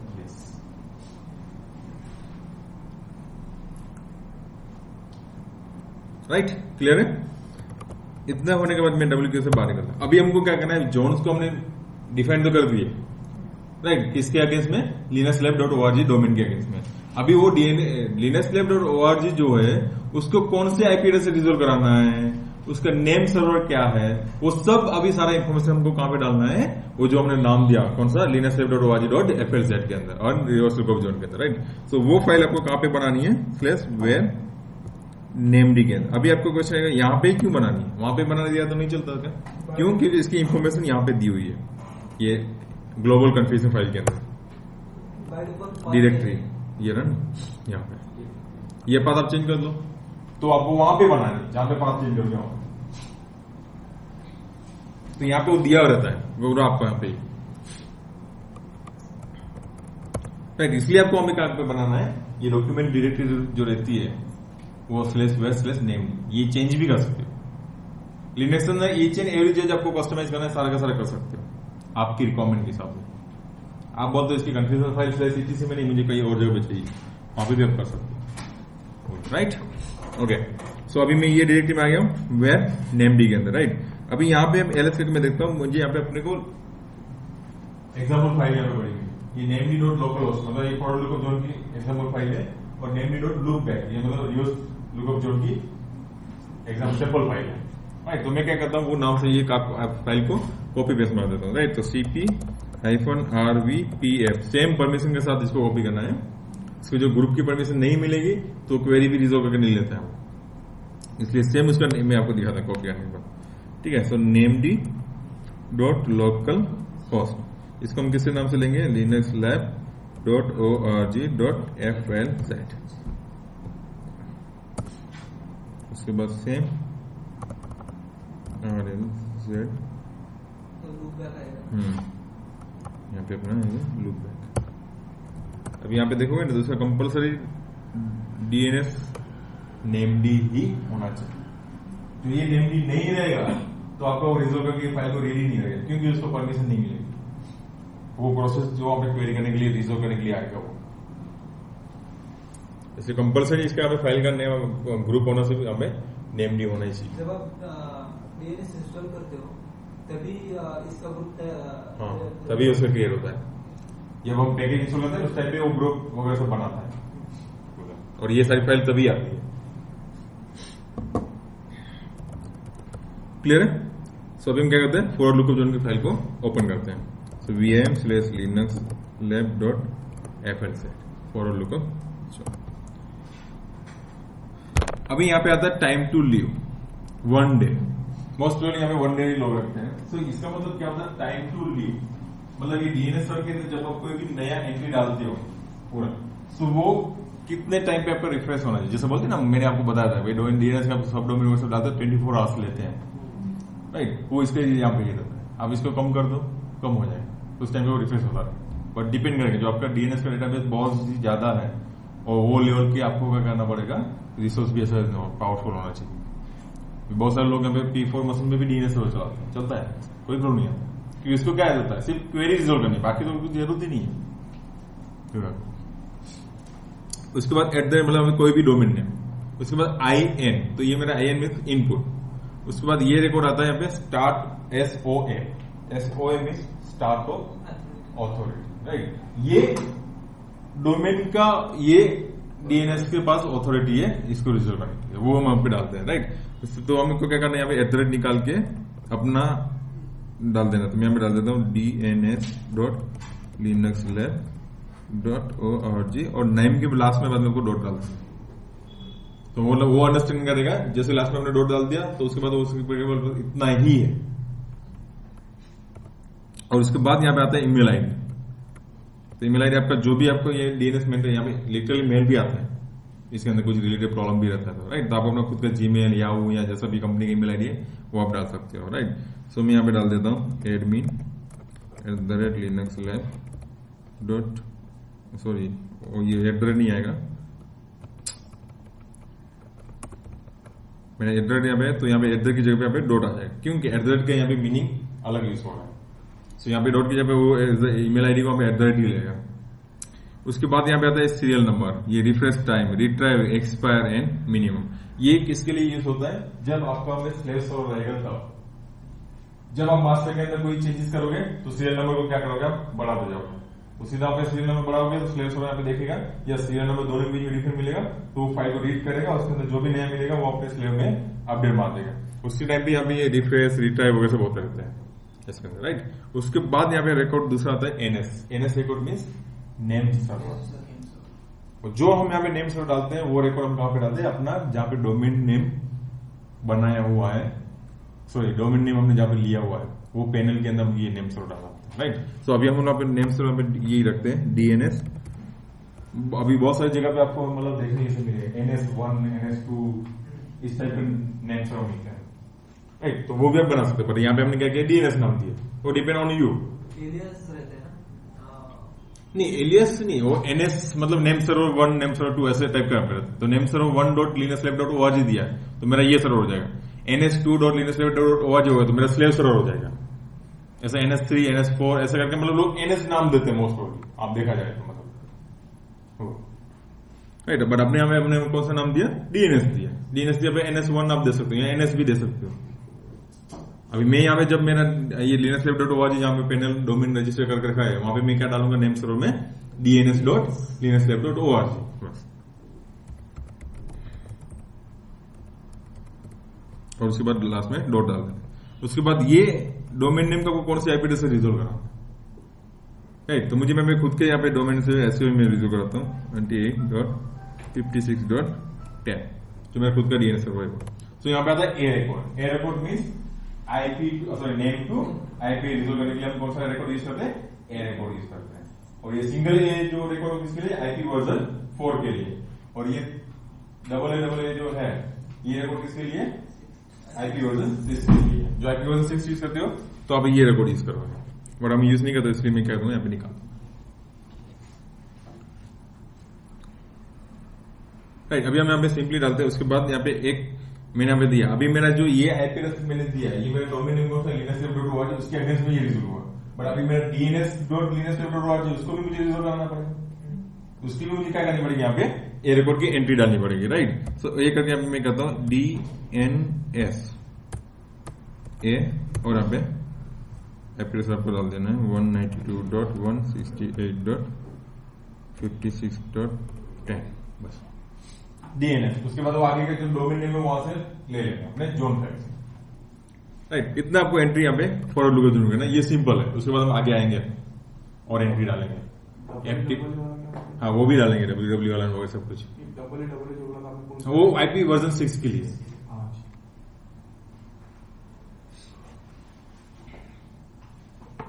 ये एंट्री किस लिए डाली, ये मेरा ये जो नाम है ना, अभी यहाँ पे मैंने जो ये डीएनएस सॉरी linuxlab.org है उसको ये मैंने ए रिकॉर्ड दिया, उससे रिजोल्व करके ले लेगा। बट अभी DNS dot Linux lab dot ORG को रिजोल्व करने के लिए कोई तो एंट्री चाहिए मुझे, उसके लिए मैंने यहाँ पे अलग से एंट्री मेंटेन RLZ है ना उसके लिए। हाँ? RLZ में भी डालेंगे नहीं ये एंट्री फिर कहाँ पे? लुक बैक एड्रेस मतलब वो इसका रिवर्स लुकअप जोन की जो फाइल है उसमें नहीं, रिवर्स लुकअप जोन के भी डाला ही नहीं, रिवर्स लुकअप में आया नहीं है। वही ये लाइन उसमें डालेंगे ना। नहीं, रिवर्स लुकअप में भी डालेंगे ना। अभी DNS dot Linux lab dot ORG कोई डालता है तो मेरा काम पे जाना चाहिए। अभी मैंने यहाँ पे बोल दिया लिनक्स लैब डॉट ओआरजी डालता है तो ये एप्लीकेशन तू लेके जा, बट अभी DNS dot Linux lab dot ORG किसी ने डाला तो कहां पे जाना चाहिए, वो भी मुझे मेंशन करना पड़ेगा ना यहाँ पे, ये नेम टू आईपी में। अभी सपोज समझ मेरे ब्राउजर में मैं यहाँ पे डालता हूँ कि DNS dot Linux lab dot ORG, तो अभी ये डीएनएस सर्वर किसके साथ रिजोल्व कर देगा? वो खुद का रिजोल्व करने के लिए आपने डाला। यस,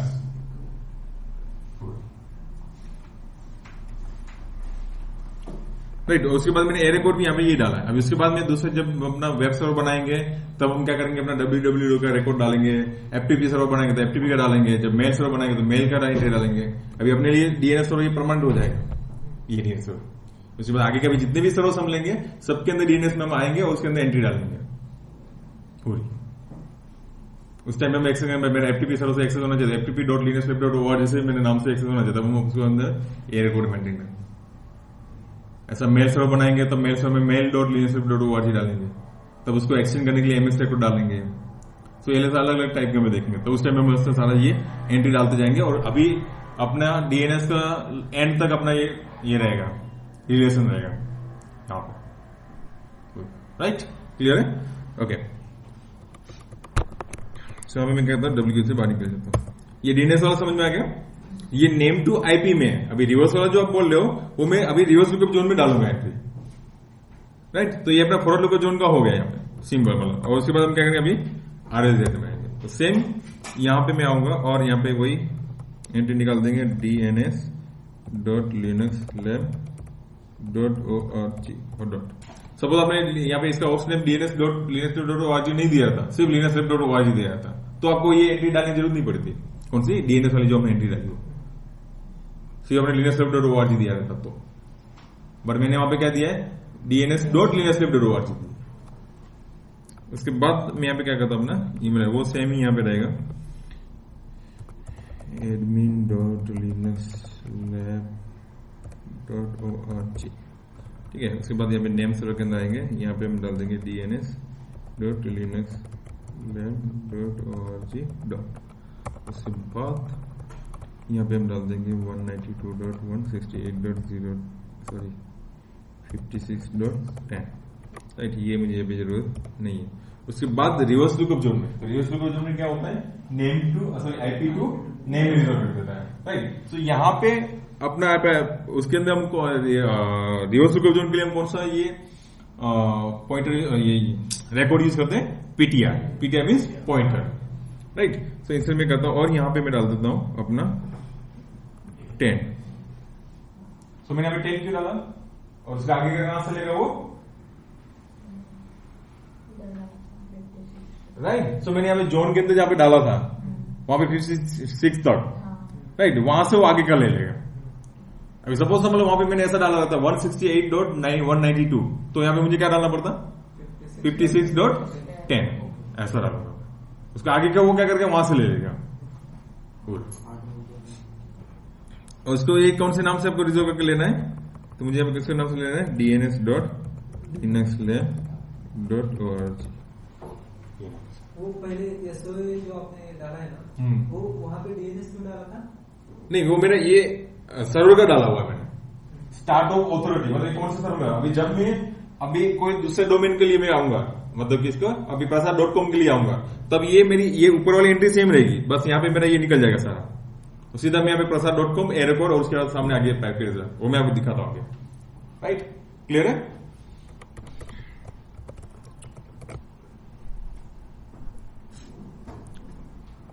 अभी हम यहाँ पे क्या करेंगे, सर्विस को स्टार्ट कर, लिखना है आपको, तो हो गए।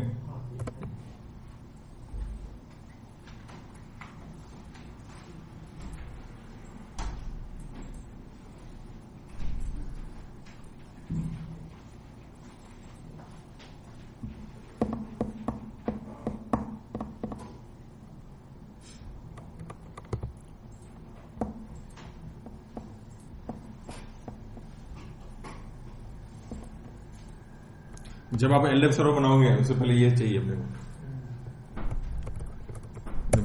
राइट। अभी हमने हम क्या करेंगे, इनकी सर्विस को स्टार्ट करेंगे। सिस्टम CTL स्टार्ट नेमडी और एंटर।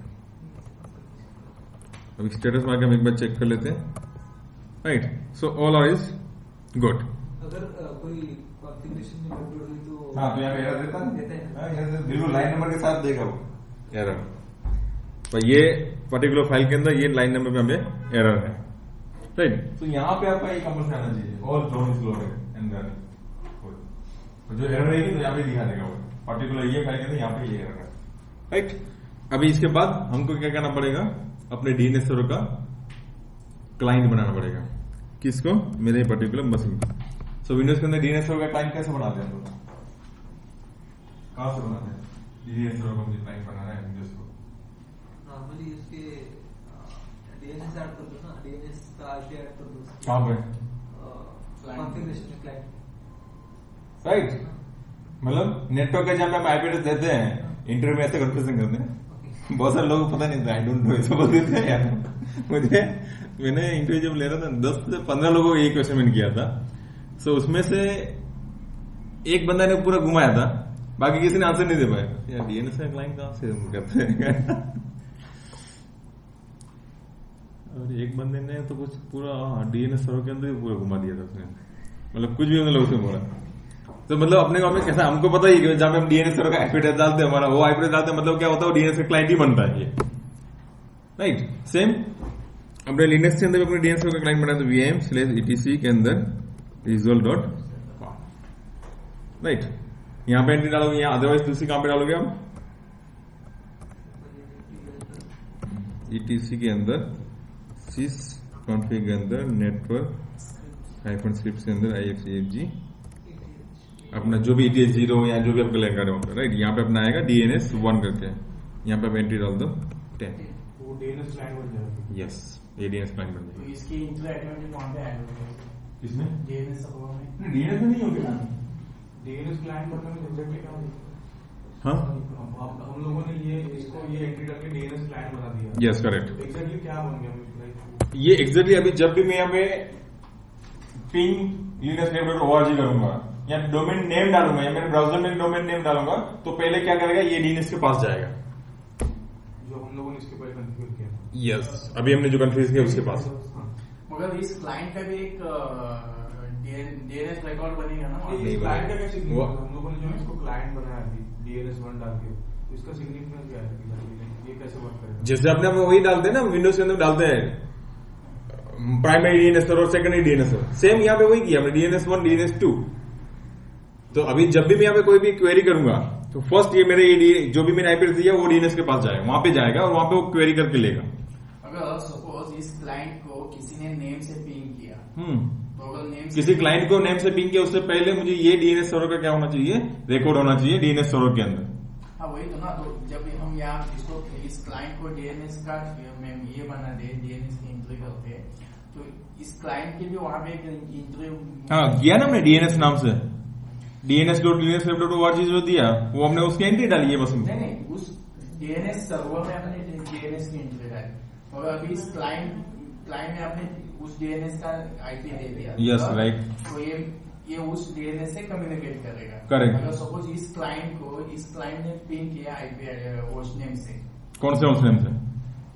ये क्लाइंट के होस्ट नेम से, DNS.linuxlab.org से नहीं। अभी आपने किसको क्लाइंट, वही सेम ही मशीन है, सेम सेम सर्वर को भी मुझे देना तो पड़ेगा ही ना। ओके, सेम सर्वर को आपने दिया। हाँ अभी सेम सर्वर का, अभी जब मैं दूसरा अभी विंडोज में आऊंगा तभी मैं इस पे मैं एंट्री दूंगा, वो मैं आपको दिखाता हूँ आपको। तो विंडोज के इसमें क्या होगा, अभी सपोज आपने तो यहाँ पे भी कुछ नहीं, मैं linuxlab.org करूंगा तो रिक्वेस्ट मेरे ये DNS सर्वर के पास आएगी।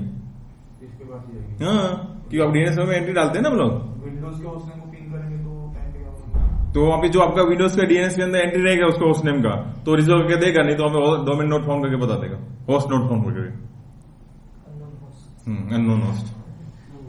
तो आपको DNS के अंदर एंट्री डालनी पड़ेगी मैन्युअली डालने पड़ेगा, कंपल्सरी। नहीं होगा। नहीं क्रिएट तो वो आप डोमेन में लेते हो तो ही होता है, उसके अंदर अंदर एंट्री डालनी डोमेन में पड़ेगी। लेके वो फंक्शन पूरा अलग ही हो जाता है। उसके अंदर आप डोमेन कंट्रोलर बनाते हो, उसके साथ साथ ये डीएनएस सर्वर बनाता है। वो तो ऐड करने का होगा। नहीं, अभी ये जो पूरा यहाँ पे तो आपको सबकी एंट्री डालनी पड़ेगी। डोमेन क्लाइंट के लिए यस यस बिल्कुल। विंडोज का अगर मेरे को डोमेन क्लाइंट बनाना तो उसकी एंट्री को सर्वर के अंदर कहना क्या है? वो डोमेन क्लाइंट को पूरा कॉन्सेप्ट अलग हो जाता है। ये ओनली हम सिंगल शिप डीएनएस सर्वर देख रहे हैं पूरा। अभी यहाँ पे जब सर्वर वगैरह सब करते हैं, वहां पे सर्वर के अंदर अपना डोमेन कंट्रोल वाला कॉन्सेप्ट नहीं आता है।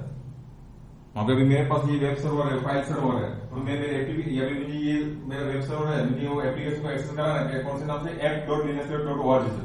तो मैं क्या करूंगा, मैंने फॉरवर्ड को जोन के अंदर जाके ऐप और उसका एयर कोड डाल दो, उसे ये आईपी दे दूंगा। जब भी लोग हमें मेरा पे कोई भी यहाँ पे एक्सेस करेंगे तो app.dnsserver.org से एक्सेस करेंगे तो मेरे ये डीएनएस सर्वर के पास आएगा और वहां पे वो आईपी को रिजोल्व करके देगा और उसके बाद ब्राउजर विंडो दिखाएगा। ऐसा सेटिंग होता है। तो वो एंट्री हम लोग को डीएनएस सर्वर के अंदर मैन्युअली डालनी पड़ेगी पूरा। उसके बाद आप बोलते हो जब भी वो डोमेन में लेता हूँ, ये होस्ट की एंट्री ऑटोमेटिक वहां पे आ जानी चाहिए। तो वो डोमेन का फंक्शन, डोमेन कंट्रोलर का फंक्शन है, वो डीएनएस सर्वर का फंक्शन नहीं है। तो मैंने कल आपको बताया था कि डीएनएस सर्वर बनाते हैं और आप बोलते हो डीएससीपी जिसको आईपी देता है उसका डीएनएस में मेरा एंट्री हो जाना चाहिए। तो उसको हम डीएनएस बोलते हैं। उसको क्या बोलते हैं? डायनेमिक डीएनएस बोलते हैं। तो डायनेमिक डीएनएस सर्वर आप कंफ्यूजन कर सकते हो। तब आपको DSCP server and dynamic DNS server दोनों चाहिए। तो गूगल में आप सर्च करोगे how to configure the dynamic DNS server in CentOS या लिनक्स, तो आपको वहां पे फर्स्ट और सेकंड लिंक में दोनों में मिल जाता है। तो उसके अंदर आपको एडिशनल कुछ 8 to 10 लाइन सपोर्ट डालने पड़ते हैं और डीएससीपी सर्वर के अंदर भी कंफ्यूजन करना पड़ता है पूरा। तो वो डायनेमिक डीएनएस सर्वर होता है। तो जो भी डीएससीपी सर्वर उसको एड्रेस देगा, उनका होस्ट नेम उठाएगा और उसके बाद डोमेन नेम जो रहेगा मेरा linuxdev.org, तो उसको वहां पे मतलब डीएनएस सर्वर के अंदर वो एंट्री डाल देगा उनके नाम से अगेंस्ट में। तो डायनेमिक डीएनएस सर्वर है। और डोमेन कंट्रोल में जब लेते हैं और उसका एंट्री डीएनएस सर्वर में आना चाहिए, तो वो डोमेन कंट्रोलर का फंक्शन है पूरा। क्योंकि जब हम डोमेन कंट्रोल बनाते हैं तो हम अलग से डीएनएस सर्वर नहीं बनाते हैं। एडी में वो ऑटोमेटिक पहले वो डीएनएस सर्वर ही बनाता है, उसके बाद वो डोमेन कंट्रोल इंस्टॉल होता है। बट क्लाइंट और सर्वर में क्या डिफरेंस होता है? अभी सपोज डोमेन सर्वर हमने बनाया और अभी डोमेन क्लाइंट की एंट्री, दोनों में डिफरेंस क्या है? सब डिफरेंस है, दोनों सेम करते हैं। हाँ, डीएनएस सर्वर डीएनएस क्लाइंट उसमें। हाँ, वो तो फर्क ही रहेगा ना। अभी मुझे यहाँ पे क्या करना है, ये मेरे जो क्लाइंट वाले लोग हैं वो मेरे ये डीएनएस सर्वर में आना चाहिए। तो ये डीएनएस सर्वर का मुझे इसको क्लाइंट बनाना पड़ेगा ना। उसके लिए हम लोगों ने वो डीएनएस क्लाइंट डिफाइन किया क्या? लाइक उनको मेंबर बनाना। डीएनएस के अंदर जब डालते हैं, डीएनएस की एंट्री डालते हैं, तभी तो डीएनएस सर्वर का क्लाइंट बन जाता है ये मशीन। बस सिंपली फंडा है। और डोमेन वाला कौन सा भी इसमें नहीं है। आपको ये डोमेन का नहीं, लाइक आपने डीएनएस क्लाइंट जैसे डीएनएस वन Yes, था। अभी मेरा रिक्वायरमेंट क्या है, मैंने डीएनएस सर्वर बना दिया मेरी कंपनी के लिए। हाँ। राइट, उसमें मैंने ये सब एंट्री डाल दी, फाइल सर्वर में डाल दी, फाइल सर्वर.linuxdev.org, database.linuxdev.org एंड app.linuxdev.org। ये सारे के सारे नाम जो है वो मेरे ये लोग नाम से एक्सेस करने चाहिए। तो उसके लिए मुझे क्या चाहिए, यहाँ में जितने भी मेरे होस्ट है उनकी सबकी लोकल कंट्री का होस्ट फाइल में जाके मैं सबकी एंट्री डालूं तो राइट, बट वो तो पॉसिबल नहीं है।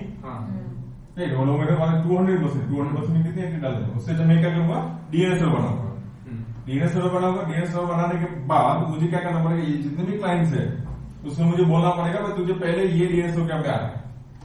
तो हम क्या करते हैं, डीएनएस के अंदर वहां पे वो प्राइवेट डीएनएस सर्वर का जो एंट्री डालते हैं डोमेन नेम का, सॉरी डोमेन क्या है, डीएनएस का, वो किसका डालेंगे, इसका डालेंगे। तब उसके बाद जब ये अपना ब्राउजर में डालेगा भाई app.linuxdev.org, तो सीधा वो क्या करेगा, यहाँ पे आएगा और यहाँ पे क्या करेगा, उसका एरर कोड चेक करेगा इसका ऐप का। ऐप के अंदर आपने 11 दिया, उसके बाद वो क्या करेगा, प्रोसेस लेके यहाँ पे लेके जाएगा। तो ये डीएनएस सर्वर क्या करेगा, रिजोल्व करके देगा इसका नाम पूरा। तो उसके लिए हमको क्या करना पड़ता है, क्लाइंट को यहाँ पे इसका डीएनएस आईपी एड्रेस यहाँ पे देना पड़ता है। तो तू ये डीएनएस सर्वर के पास जा, इसलिए हम क्या करते हैं, ये डीएनएस पे यहाँ पे हम क्लाइंट बनाते हैं। अच्छा, तो वो जो हम लोग मैंने डायरेक्टली डीएनएस सर्वर के पास जाने के लिए हम लोग वो क्लाइंट लिखते हैं वहां पे डीएनएस इक्वल टू DNS1 और उसके बाद लिनक्स के अंदर जब डालते हैं तब वहां पे ये सेम चीज के लिए कंफ्यूजन करते हैं, क्योंकि जब मैंने स्टार्टिंग में इंटरव्यू दिया था ना, वहां पे मुझे भी कंफ्यूज किया था ये लेवल पे। राइट, सो अभी ये मैं मानता हूं कि मेरा ये डीएनएस जो है ये क्या बोलते हैं, विंडोज मशीन है। ये विंडोज मशीन मेरा ये डीएनएस में क्वेरी करना चाहिए। तो मुझे यहाँ पे क्या करना पड़ेगा, वो डीएनएस का एंट्री डालना पड़ेगा। यहाँ पे डालना पड़ेगा। उससे अच्छा डीएससीपी में कॉन्फ़िगर कर दो। हाँ, जो डीएससीपी सर्वर है उसमें ही कर दो ना। ये इतना जो डीएससीपी सर्वर नहीं है तो आपको यहाँ पे मैन्युअली एंट्री ऐड करनी पड़ेगी। तो हम क्या करते हैं, यहाँ पे एंट्री डालते हैं ना, prefer DNS and alternative DNS. तो यहाँ पे अभी मैं एंट्री डालूंगा, किसका डालूंगा, ओके ये एंट्री डालने की वजह से वो अपने डीएनएस सर्वर के पास यस, तो ये विंडोज मशीन क्या हो गया, मेरा ये डीएनएस सर्वर का क्लाइंट बन गया हाँ। यहाँ पे एंट्री डालने से। तो ये तो ऑलमोस्ट ऑल मशीन्स में रहता है सर। Yes. तो सब फिर इसके क्लाइंट रहते हैं हाँ करेक्ट, मल्टीपल क्लाइंट कितने भी जितने भी होंगे ये हो सकते हैं, उसको लिमिट नहीं है। नहीं कुछ नहीं है। अरे इसलिए मैं आपको बोला कि ऐसा कंफ्यूज करते हैं भाई डीएनएस के क्लाइंट मुझे हम रोज तो एंट्री डालते ही, हमको पता ही है भाई यहाँ पे ऐसे डीएनएस में क्यों नहीं करेगा, डीएनएस के क्लाइंट कैसे बनाते हैं। हम जैसे बोलते हैं डोमेन में लेते हैं, डोमेन के क्लाइंट बनाया, उसके बाद हमने यहाँ पे वेब सर्वर और क्लाइंट सर्वर, सोलोरेज और क्लाइंट ऐसा सब रहता है ना। ऐसा डीएनएस में तो ये वर्ड थोड़ा अपने को अजीब लगता है, वो डीएनएस का क्लाइंट कहाँ से बनाते हैं, कैसे बनाते हैं, राइट। तो ये होता है, बस ये मेरा डीएनएस सर्वर का क्लाइंट बन गया। तो जब भी हम यहाँ पे नेम से मैं कुछ क्वेरी करूंगा तो पहले वो डीएनएस के पास जाएगा, उसमें नहीं मिला तो आपने दूसरा जो डाला तो उसके पास जाएगा, या अननोन होस्ट या डोमेन होस्ट नोट फॉर्म करके बता देगा, राइट। अभी मैं इसमें आगे आएंगे, अभी हम क्या करते हैं अपना यहाँ पे कंप्लीट करते हैं, ठीक है। तो ये मैंने बना दिया। अभी मैं क्या करता हूं, यहाँ आप डायरेक्टली एंट्री यहाँ पे भी डाल सकते हो,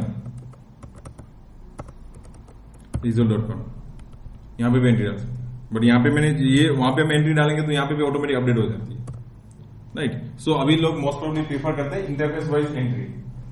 सपोज आपके 4 लाइन कार्ड है, 4 लाइन कार्ड का पे अलग अलग डीएनएस सर्वर है, तो आप यहाँ पे कैसे करोगे, तो हम क्या करते हैं इंटरफेस में डिफाइन करते हैं पूरा। और अब हम क्या करेंगे, हमें सिस्टम CTL, हर एक क्लाइंट को हर एक अलग डीएनएस मिलेगा, हाँ जो आपने वो डाल के रखा वो मिलेगा।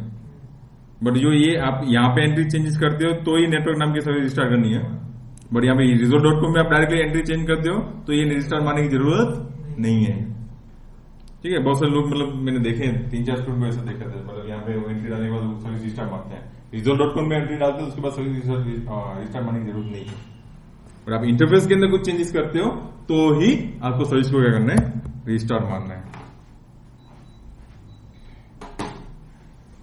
राइट। अभी मैं ये सेम फाइल ओपन करता हूं, देखो क्या नाम की एंट्री आ गई, राइट। तो उसने क्या करता है, वो वहां से उठा के यहाँ पे अपडेट मार देता है, राइट। अभी यहाँ पे मैं क्या करता हूं, इसको अभी मेरा डीएनएस सर्वर प्रॉपर वर्क कर रहा है नहीं कर रहा है वो मुझे देखना है, उसके लिए कौन सा कमांड है, डिग कमांड है, डिग और डोमेन का नेम, डिग ही कमांड, राइट। और उसके बाद डोमेन का नेम डालना है और अब एंटर। जैसे ही आप एंटर करोगे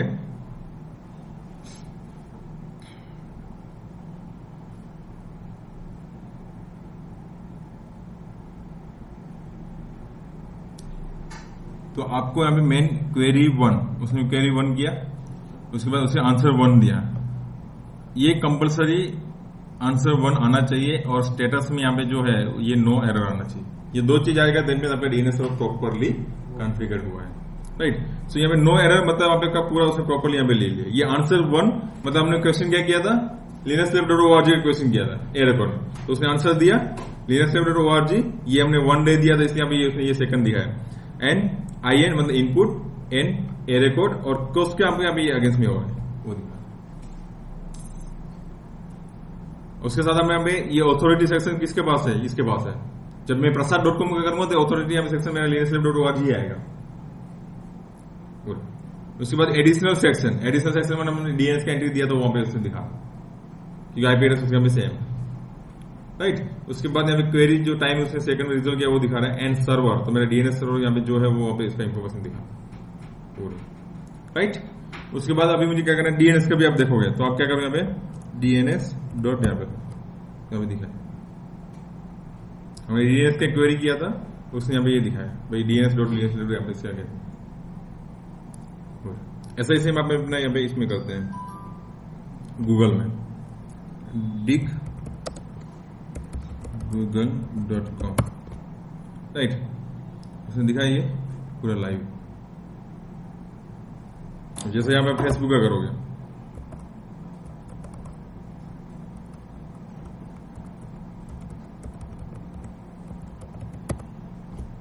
दिखाया फेसबुक, तो पिंग करके मैं facebook.com करूंगा तो ये आईपी एड्रेस से मुझे रिप्लाई आएगा सेम, बट ये डमी आईपी एड्रेस रहता है, ये उसका एक्चुअली सर्वर का आईपी एड्रेस नहीं रहता है। सो है राइट, क्लियर है? सो मैंने लोकली अभी हमें काम कर रहा है डीएनएस सर्वर पर, राइट? ओके, सो सपोज आपके पास डीएचसीपी सर्वर है, तो डीएचसीपी सर्वर में आप क्या करोगे? हमें /etc DHCP d.conf के अंदर जाके अपना यहाँ पे जो ये एंट्री है आप क्या कर दो यहाँ पे,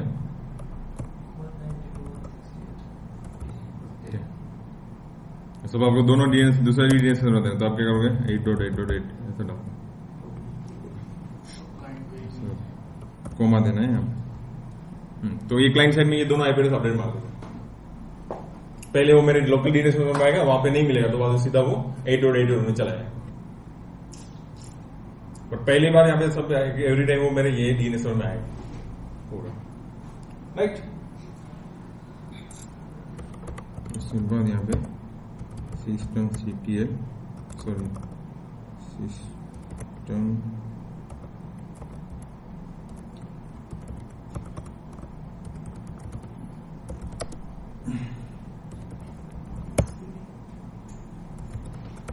क्लियर है? अभी मैं क्या करता हूँ, यहाँ पे आता हूँ एंड इसमें अभी मैं डीसीबी रखता हूँ, ठीक है? डीसीबी मार्क के इसके बाद विंडोज के अंदर जब भी डीएनएस का प्रैक्टिकली कुछ भी करते हो वहां पे आपको डीसीबी मार्क इनेबल करना है, क्योंकि डीएनएस में विंडोज क्या करता है, उसमें कैसे मिला के रखता है। यहाँ अपना वो कमांड आता है वो प्लस वाला, वो प्लस मार दो, राइट? डिटेल में जाएंगे तो यहाँ पे देखो आ गया मेरा पूरा। अभी मैं यहाँ पे टर्मिनल ओपन करता हूँ CMD। अभी यहाँ पे मैं ping linuxlab.org रिप्लाई मिला, जिसके साथ अगेंस्ट में मैंने दिया उसके साथ वो क्या करना है, ब्लैंक, राइट? क्लियर है? सो मेरा अभी ये विंडोज मशीन जो है उसके साथ कम्युनिकेशन करना है। अभी विंडोज का भी मुझे क्या करना है, एंट्री डालना है, राइट? सो विंडोज का मुझे एंट्री डालना है, कौन सा आईपी एड्रेस है? ये 99 से, राइट? तो हम क्या करेंगे, यहाँ पे सर्वर के अंदर आएंगे एंड vim/ इसका मुझे अच्छा ये फॉरवर्ड लुकअप जोड़ना होगा।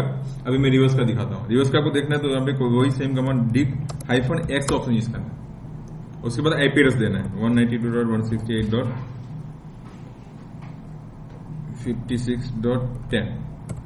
आपके पास आईपी एड्रेस है, बट वो आईपी एड्रेस अगेंस्ट में कौन कौन से नाम से उसने मतलब रिजर्व करके रखा हुआ मुझे देखना है, तो आप क्या करोगे, dig-x यूज करोगे, तो उसके अगेंस्ट में आपको ये आईपी एड्रेस मिल जाएंगे। तो यहाँ पे अपना कौन सा रोल है, देखो पीटीआर का है, उसने क्या किया, आईपी टू नेम में रिजोल्व करके दिया।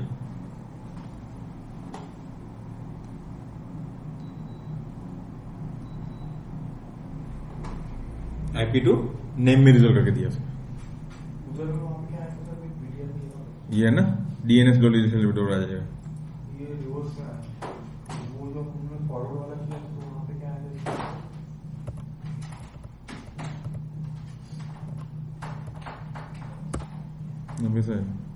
नेम के अगेंस्ट में उसे आईपी दिखाया था, अभी आईपी के अगेंस्ट में उसे क्या दिखाया, नेम दिखाया। इसको हम क्या बोलते हैं, रिवर्स लुकअप जोन बोलते हैं। अभी आपके पास आईपी एड्रेस है पर उसके पास नेम नहीं है, तो आप क्या करोगे, dig-x कमांड मारोगे तो आपको दिखाएगा। बट उसने वो डोमेन के अगेंस्ट में जो पीटीआर रिकॉर्ड डाला हुआ रहेगा, रिवर्स लुकअप जोन जो मेंटेन किया रहेगा तो ही दिखाएगा। एंड आज के टाइम में कोई भी रिवर्स लुकअप जोन मेंटेन नहीं करता है, सिर्फ एक ही जगह पे मेंटेन होता है जहां पे आप डोमेन कंट्रोलर बनाते हो और मेल सर्वर, ये दो चीज में ही सिर्फ रिवर्स लुकअप जोन ही मेंटेन करते हैं। डोमेन कंट्रोलर जब आप बनाते हो तब, और उसके बाद मेल नहीं। अभी मुझे रिवर्स लुकअप क्यों चाहिए, अभी मैं डीएनएस नाम किसके लिए यूज करता है, एक्चुअली नेम टू आईपी में रिजोल्व करने के लिए यूज करते हैं। अब आईपी आपको पता है तो नेम का क्या जरूरत है, जैसा एग्जाम्पल। तो रियल टाइम पर जब वहां पे रहोगे वहां पे सिर्फ फॉरवर्ड लुकअप जोन ही लोग मेंटेन करते हैं, रिवर्स लुकअप जोन मेंटेन नहीं करते। अभी मैं prasad.com को डालूंगा तो उससे रिवर्स लुकअप जोन नहीं बनाऊंगा, सिर्फ फॉरवर्ड लुकअप जोन नहीं बनाऊंगा। मुझे क्या चाहिए, prasad.com के अगेंस्ट में कौन सा आईपी यूज कर रहा है वही मुझे चाहिए। मुझे वो आईपी क्वेरी रिटर्न होती है तो वो रिवर्स लुकअप जोन नहीं देखती, नहीं जब नहीं वही मैं बोला ना, डोमेन कंट्रोलर का नहीं रिवर्स होती है एंड दूसरा अपने मेल सर्वर में होती है, बाकी किसी में नहीं होती। नहीं, आपका नॉर्मल जो गूगल पे सर्च करते हो तो उस टाइम पे रिवर्स लुकअप जोन नहीं, क्या जरूरत है रिवर्स लुकअप की, जरूरत ही क्या आपको, क्यों चाहिए आपको? क्योंकि जब आपको रिजल्ट मिलता है सर्च, आपने जो भी सर्च किया है वो उसका जो रिजल्ट होगा तो वो वो तो सर्च इंजन काम करता है ना गूगल का। नहीं तो वो डीएनएस जब फाइंड करता है कि ये डोमेन नेम यहाँ पे हाँ तो वो बाद में रिट्रीव कैसे होता है, उसको नहीं लगता क्या? नहीं, उसको तो हमें जैसे ही वो रिक्वेस्ट डालेगा यहाँ पे गूगल, अभी मैंने जैसे विंडोज के अंदर मैंने डाला ना ping.linuxlab.com, तो उसने क्या किया, सिंपली वो मेरे डीएनएस सर्वर में गया, उसमें आईपी उठाया, उसके बाद उसने देखा भाई लाइव है कि नहीं है, उसके बाद वो आईपी से आगे उसने क्या किया, पिंग मारा, बस उसको इतना ही चाहिए। अभी मैं यहाँ पे जैसे मैं ब्राउजर में linuxlab.org डालूंगा, बस वो linuxlab.org अगेंस्ट में जो भी आईपी रहेगा वो आईपी के पास जाके क्वेरी मार देगा, उसके बाद मुझे रिवर्स की कोई जरूरत नहीं पड़ती इसमें। रिवर्स की सिर्फ अपने वहां पे डोमेन कंट्रोलर में एंड मेल सर्वर में जरूरत पड़ती है। मैंने जब पढ़ा था ना डीएनएस उस टाइम पे मुझे मतलब पता नहीं, मुझे 100% श्योर हूँ या नहीं, पर वहाँ पे मैंने पढ़ा था कि जब आप सर्च करते हो कोई भी तो जो डीएनएस के मतलब डीएनएस पे चेक करने के लिए क्वेरी जाती है, डीएनएस के खुद के कैश में देखता है, अगर नहीं होता है तो फॉरवर्ड चेक करता है, वहाँ पे जाता है, वहाँ पे जब मिलता है आपको रिजल्ट, तो जब वहाँ से क्वेरी रिटर्न आती है उस टाइम पे उसको रिवर्स क्वेरी फॉरवर्ड क्वेरी और रिवर्स क्वेरी नहीं, ये पूरा गलत मतलब अलग कॉन्सेप्ट है। कैशे में लगता है वो, राइट, जब आपके रिवर्स उसके पास आती है तो वो क्या करता है, कैसे में क्वेरी डालता है, वो क्वेरी कौन सी डालता है, नेम टू आईपी की डालता है, नोट आईपी टू नेम की डालता है, नेम टू आईपी वो कैसे में डालता है, वो आपको रिवर्स आपको रिस्पॉन्स मिला है और रिवर्स लुकअप जोन, यहाँ पे पूरा जोन चेंज हो रहा है। अभी आपने क्वेरी की, वो कौन से नेम के अगेंस्ट में क्वेरी की, तो वो आपको आईपी को रिजोल्व करके दे देगा आपको, भाई ये नेम का ये आईपी एड्रेस है। और जब रिवर्स लुकअप जोन क्या करता है, आईपी को नेम में रिजोल्व करके देता है, राइट, जो आपके पास आईपी एड्रेस पता रहेगा तो उसका क्वेरी में क्या करता है, वो नेम के अंदर रिजोल्व करके देता है पूरा। और ये डीसी में क्यों लगता है वो रिवर्स, क्योंकि उसके अंदर इकोनॉमी में ऐसा ये रहता है, ये उसका ऑथेंटिकेशन सिस्टम रहता है, उसमें वो यूज करता है रिवर्स का, एंड दूसरा उसका ये रहता है ये टोकन सिस्टम वगैरह कुछ रहता है, उसके लिए यूज करता है। ये SVR रिकॉर्ड एक आता है, वो रिकॉर्ड, हाँ सर्विस रिकॉर्ड, और वो सारे रिकॉर्ड उसके अंदर वो यूज करता है पूरा। लोकली अगर आईपी से कुछ करते हैं ओके, तो उस टाइम पे वो रिवर्स में भी लेता है, कॉपी भी लेता है, तुझे नेटवर्क के ट्रबल शूटिंग के लिए भी वो लगता है। डीएनएस को तो कंपल्सरी रिवर्स लुकअप जोन लगता ही लगता है इसको, डोमेन कंट्रोल। फेसबुक का जो एग्जांपल लेते हो, तो फेसबुक को आप रिवर्स लुकअप जोन नहीं देगा। तो अगर आपने फेसबुक के आईपी से पिंग किया तो भी होगा ना? हाँ तो होगा, क्योंकि आपको आईपी एड्रेस पता है तो डीएनएस से रोल ही नहीं आता ना यहाँ पे, डायरेक्ट वो आईपी को पिंग करेगा, तो वहां पे डीएनएस का मेरा रोल ही नहीं आएगा। मेरे जैसे बोलते हो इसके आईपी के अगेंस्ट में कौन सा नाम है वो मुझे चाहिए, तब यहाँ पे डीएनएस का रोल आता है।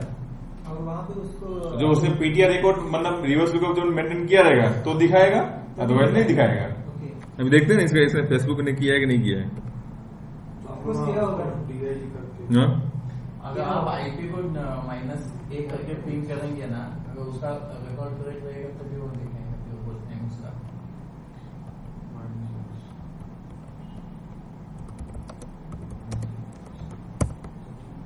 नहीं किया इसमें, नहीं किया है, ये मिला है, ये आंसर मिला है, पर अपना खुद का लाइव वाला देखते हैं। ये मेरा डेस्कटॉप ये है, लैपटॉप का टर्मिनल है, ऐसा कंफ्यूज मत होना, यहाँ पे मैंने लाइव इंटरनेट दिया हुआ है, तो मैं क्या कहता हूँ अपना लाइव जो है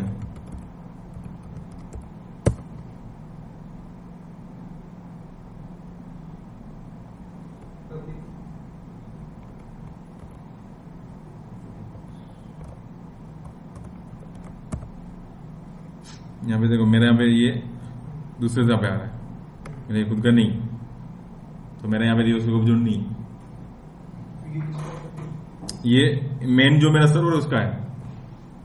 मैं बोला ना prasad.com रहेगा, prasad.com में मैं यहाँ पे ये नहीं डालूंगा, यहाँ पे मेरा रिजल्ट एक्सपेक्टेशन क्या आना चाहिए था, linuxlab.org आना चाहिए था। आप ऐसे बोल सकते हो कि आपने नहीं किया, पर आपने जहाँ पे होस्ट किया है या बोर्ड आईडी वगैरह जिससे उसके अंदर एक तो हमें फॉरवर्ड लुकअप जोन तो रहेगा ही रहेगा, जो आपका ऑथोरिटी जिसको है स्टार्ट ऑफ ऑथोरिटी उनका रिवर्स लुकअप और नेम का रिवर्स लुकअप जोन रहेगा ही रहेगा, क्योंकि ये मेरा जो सर्वर है, ये सर्वर का मेरा ये मेन जो ये स्टार्ट ऑफ ऑथोरिटी है किसको है, ये डोमेन को है।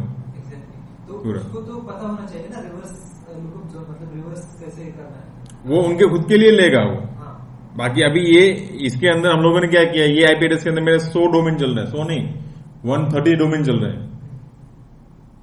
अभी वो सारे डोमेन का आप रिवर्स यहाँ पे डालोगे, जैसे एक मिनट में दिखाता हूँ।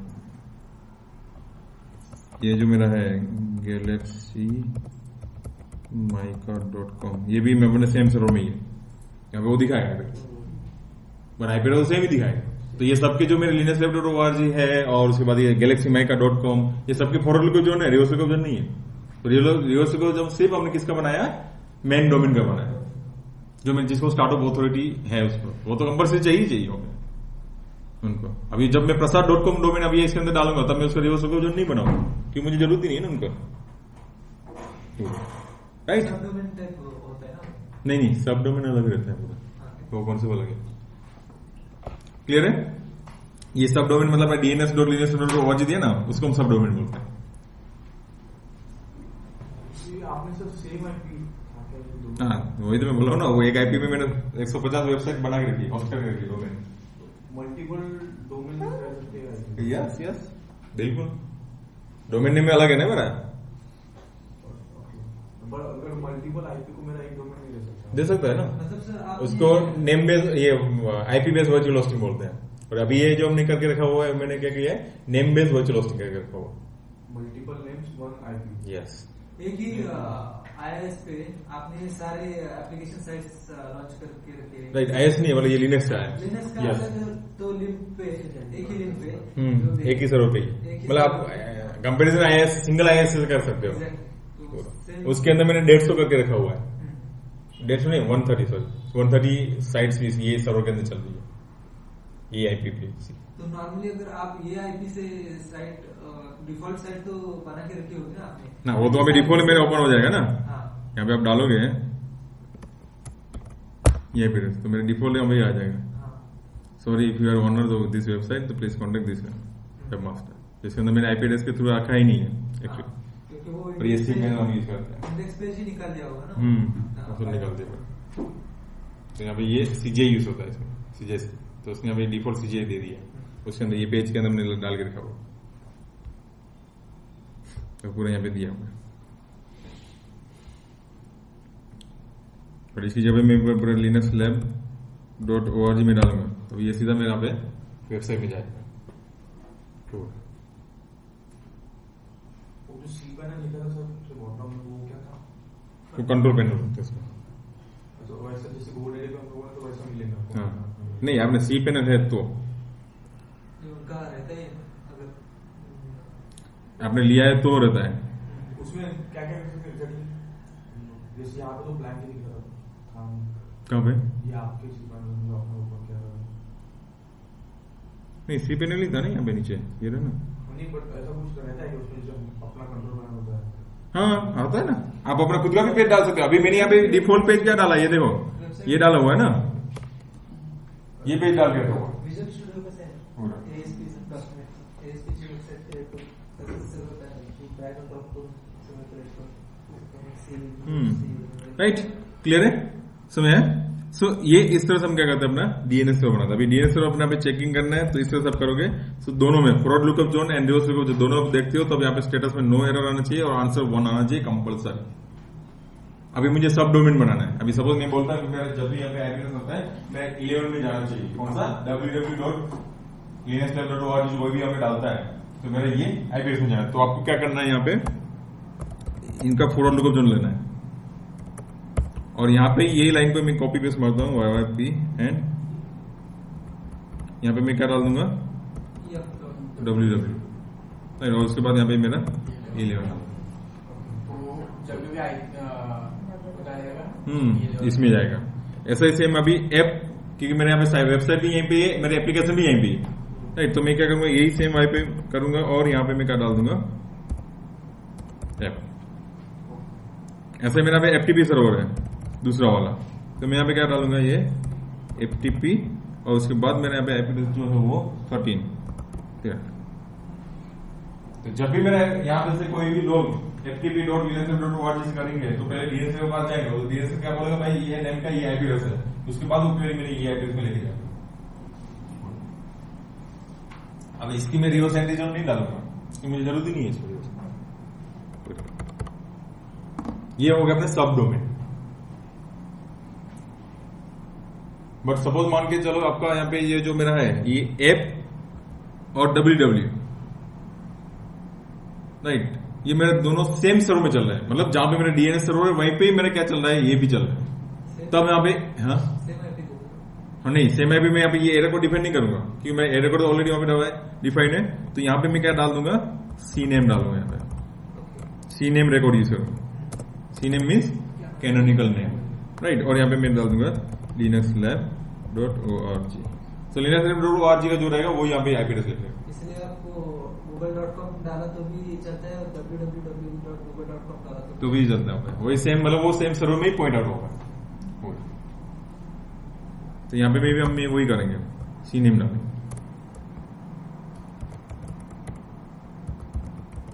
ये जब हम आगे बढ़ते जाएंगे तब आपको और एक्चुअली आइडिया होगा। अभी जब हम अपना यहाँ पे इसके बाद हम एनएफएस सर्वर लेंगे, तो एनएफएस सर्वर का भी हम एंट्री डाल सकते हैं। तो वहां पे लोग क्या करेंगे, वहां पे आईपी एड्रेस नहीं डालेंगे, क्या डालेंगे, nfs.linuxlab.org, ftp.linuxlab.org, इस टाइप से सब कम वहां पे जब हम सर्वर कॉन्फ़िगर करते जाएंगे उस टाइम हम डालते हैं,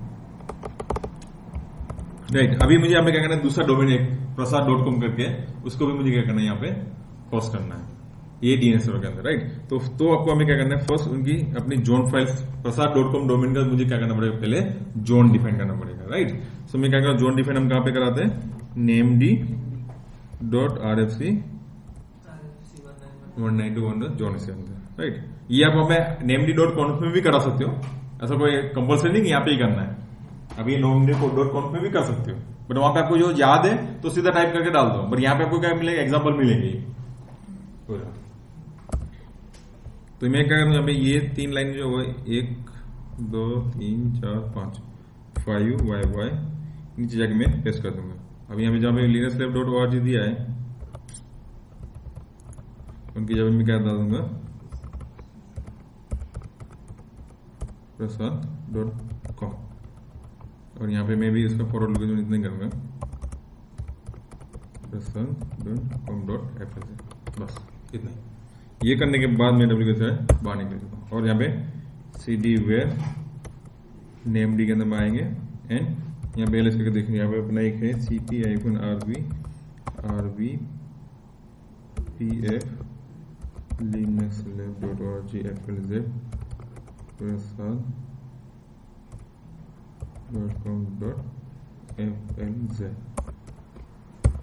ठीक है। अभी ये फाइल को मैं ओपन करूंगा और यहाँ पे मैं ये जो एंट्री है, ये सारी की सारी एंट्री मैं यहाँ से हटा दूंगा और यहाँ पे मैं सीधा डाल दूंगा prasad.com एंड इसका आईपी एड्रेस 99 मिला है ना, 192.168.56.99 99 मतलब ये विंडोज का आईपी एड्रेस है यहाँ पे, ये राइट। तो prasad.com में मैंने क्या किया, ये विंडोज सर्वर में मैंने फॉरवर्ड करवा दिया, राइट। इतना करने के बाद मैं यहाँ से डब्ल्यू से बाहर निकल जाऊँ। अभी यहाँ पे हम क्या करेंगे,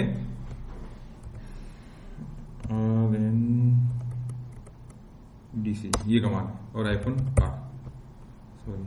RNDC रिस्टार्ट था,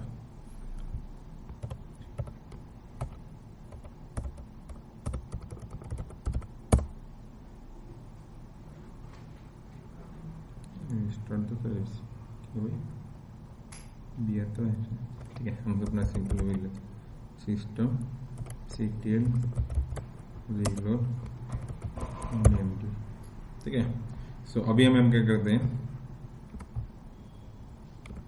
यहाँ पे आता हूँ, अभी मैं यहाँ पे ns lookup and prasad.com वही अभी यहाँ पे उसने 99 वाला बता रहा था। हाँ नहीं, वो रिजोल्व नहीं किया उसने,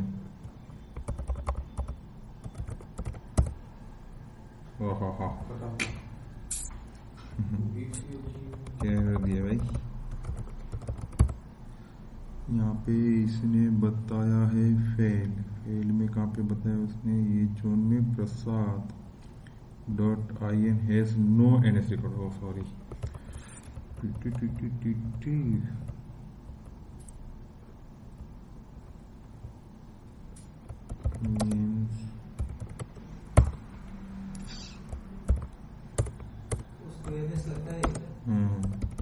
DNS डॉट, क्योंकि आप अभी प्रसाद.com का DNS में वो क्या डालेगा, सॉरी नेम सेलो में ये डालोगे आप अपने, जहां पे भी आपने डोमेन परचेस किया रहेगा वहां पे ये डालना पड़ेगा आपको,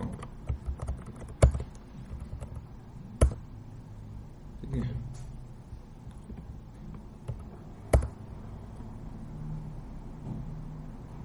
तो अभी नहीं कर रहे, आ गया 99, राइट। अभी यहाँ पे मैं अपने सर्वर से भी करूंगा, ठीक कर रहा है ना, उसमें से उसने दिया ना, आरटीओ दिखा रहा है ना। हाँ आरटीओ में तो दिखाता है वहाँ पे। अभी उसके बाद नहीं देगा डिग एंड क्या था,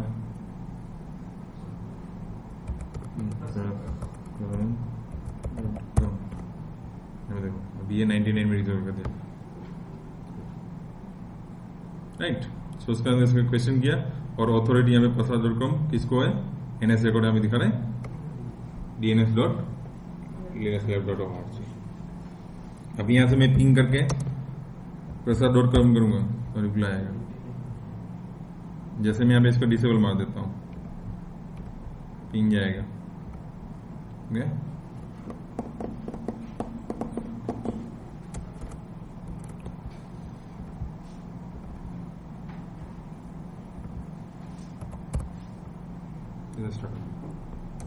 यहाँ पे भी मैं आपको देखना है पर्टिकुलर ये नेम का आईपी एड्रेस कौन सा दिया हुआ है, तो एक डिग कमांड से देख सकते हो, दूसरा NS lookup एंड प्रसाद.com यहाँ पे भी देख सकते हो, और कौन से DNS सर्वर से यहाँ पे रिजोल्व हो रहा है वो यहाँ पे नहीं क्लियर है। तो इस तरह से आप वहाँ पे मल्टीपल डोमेन ऐड करते जाओगे, जैसा भी करते, जैसे मैं प्रसाद कह किया ऐसा वहाँ पे जो भी आपको डोमेन करना है इतना पे ऐड करते जाओगे। पोर्ट नंबर तो वो एक बार एप्लीकेशन फाइल किसकी, प्रसाद की, जैसे डोमेन ऐड करेंगे हम लोग वैसे उसको नई वाली वो एप्लीकेशन। अभी मुझे यहाँ पे www.prasad.com करना है, तो मैं क्या करूंगा यहाँ पे, एक तो इस तरह से कर सकते हो www. ऐसा, दूसरा CNAME सब कर सकते हो।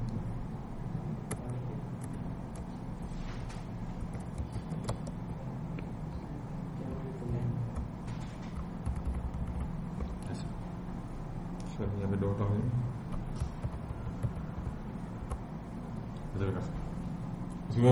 प्रसाद के यहाँ पे अभी एक कोई अलग से मेल सर्वर है, सॉरी मेल सर्वर नहीं, FTP सर्वर मान के चलते हैं, ठीक है। सो उसके अंदर हम क्या डालेंगे यहाँ पे ftp.prasad.com.and और 172 मान के चलो ऐसा ही, हाँ जो भी आईपी एड्रेस रहेगा वो यहाँ पे आ जाएगा।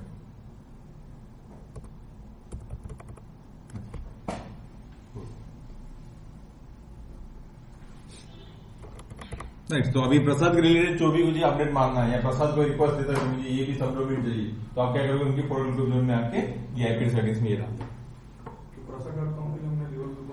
नहीं बनाया। यस, तो अभी यहाँ पे सेम वही प्रसाद लोग रिवर्स जोन के लिए हम करेंगे, ठीक है। iPhone X अभी कौन सा आईपी एड्रेस है, 192.168.56.99, तो यहाँ पे मुझे अभी ये मेरा दिखाएगा,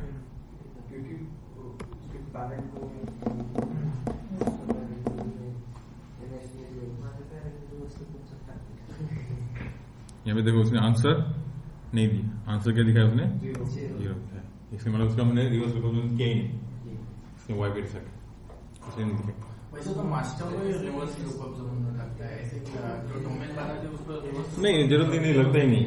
यस, सिर्फ फॉर लुकअप जोन ही चाहिए।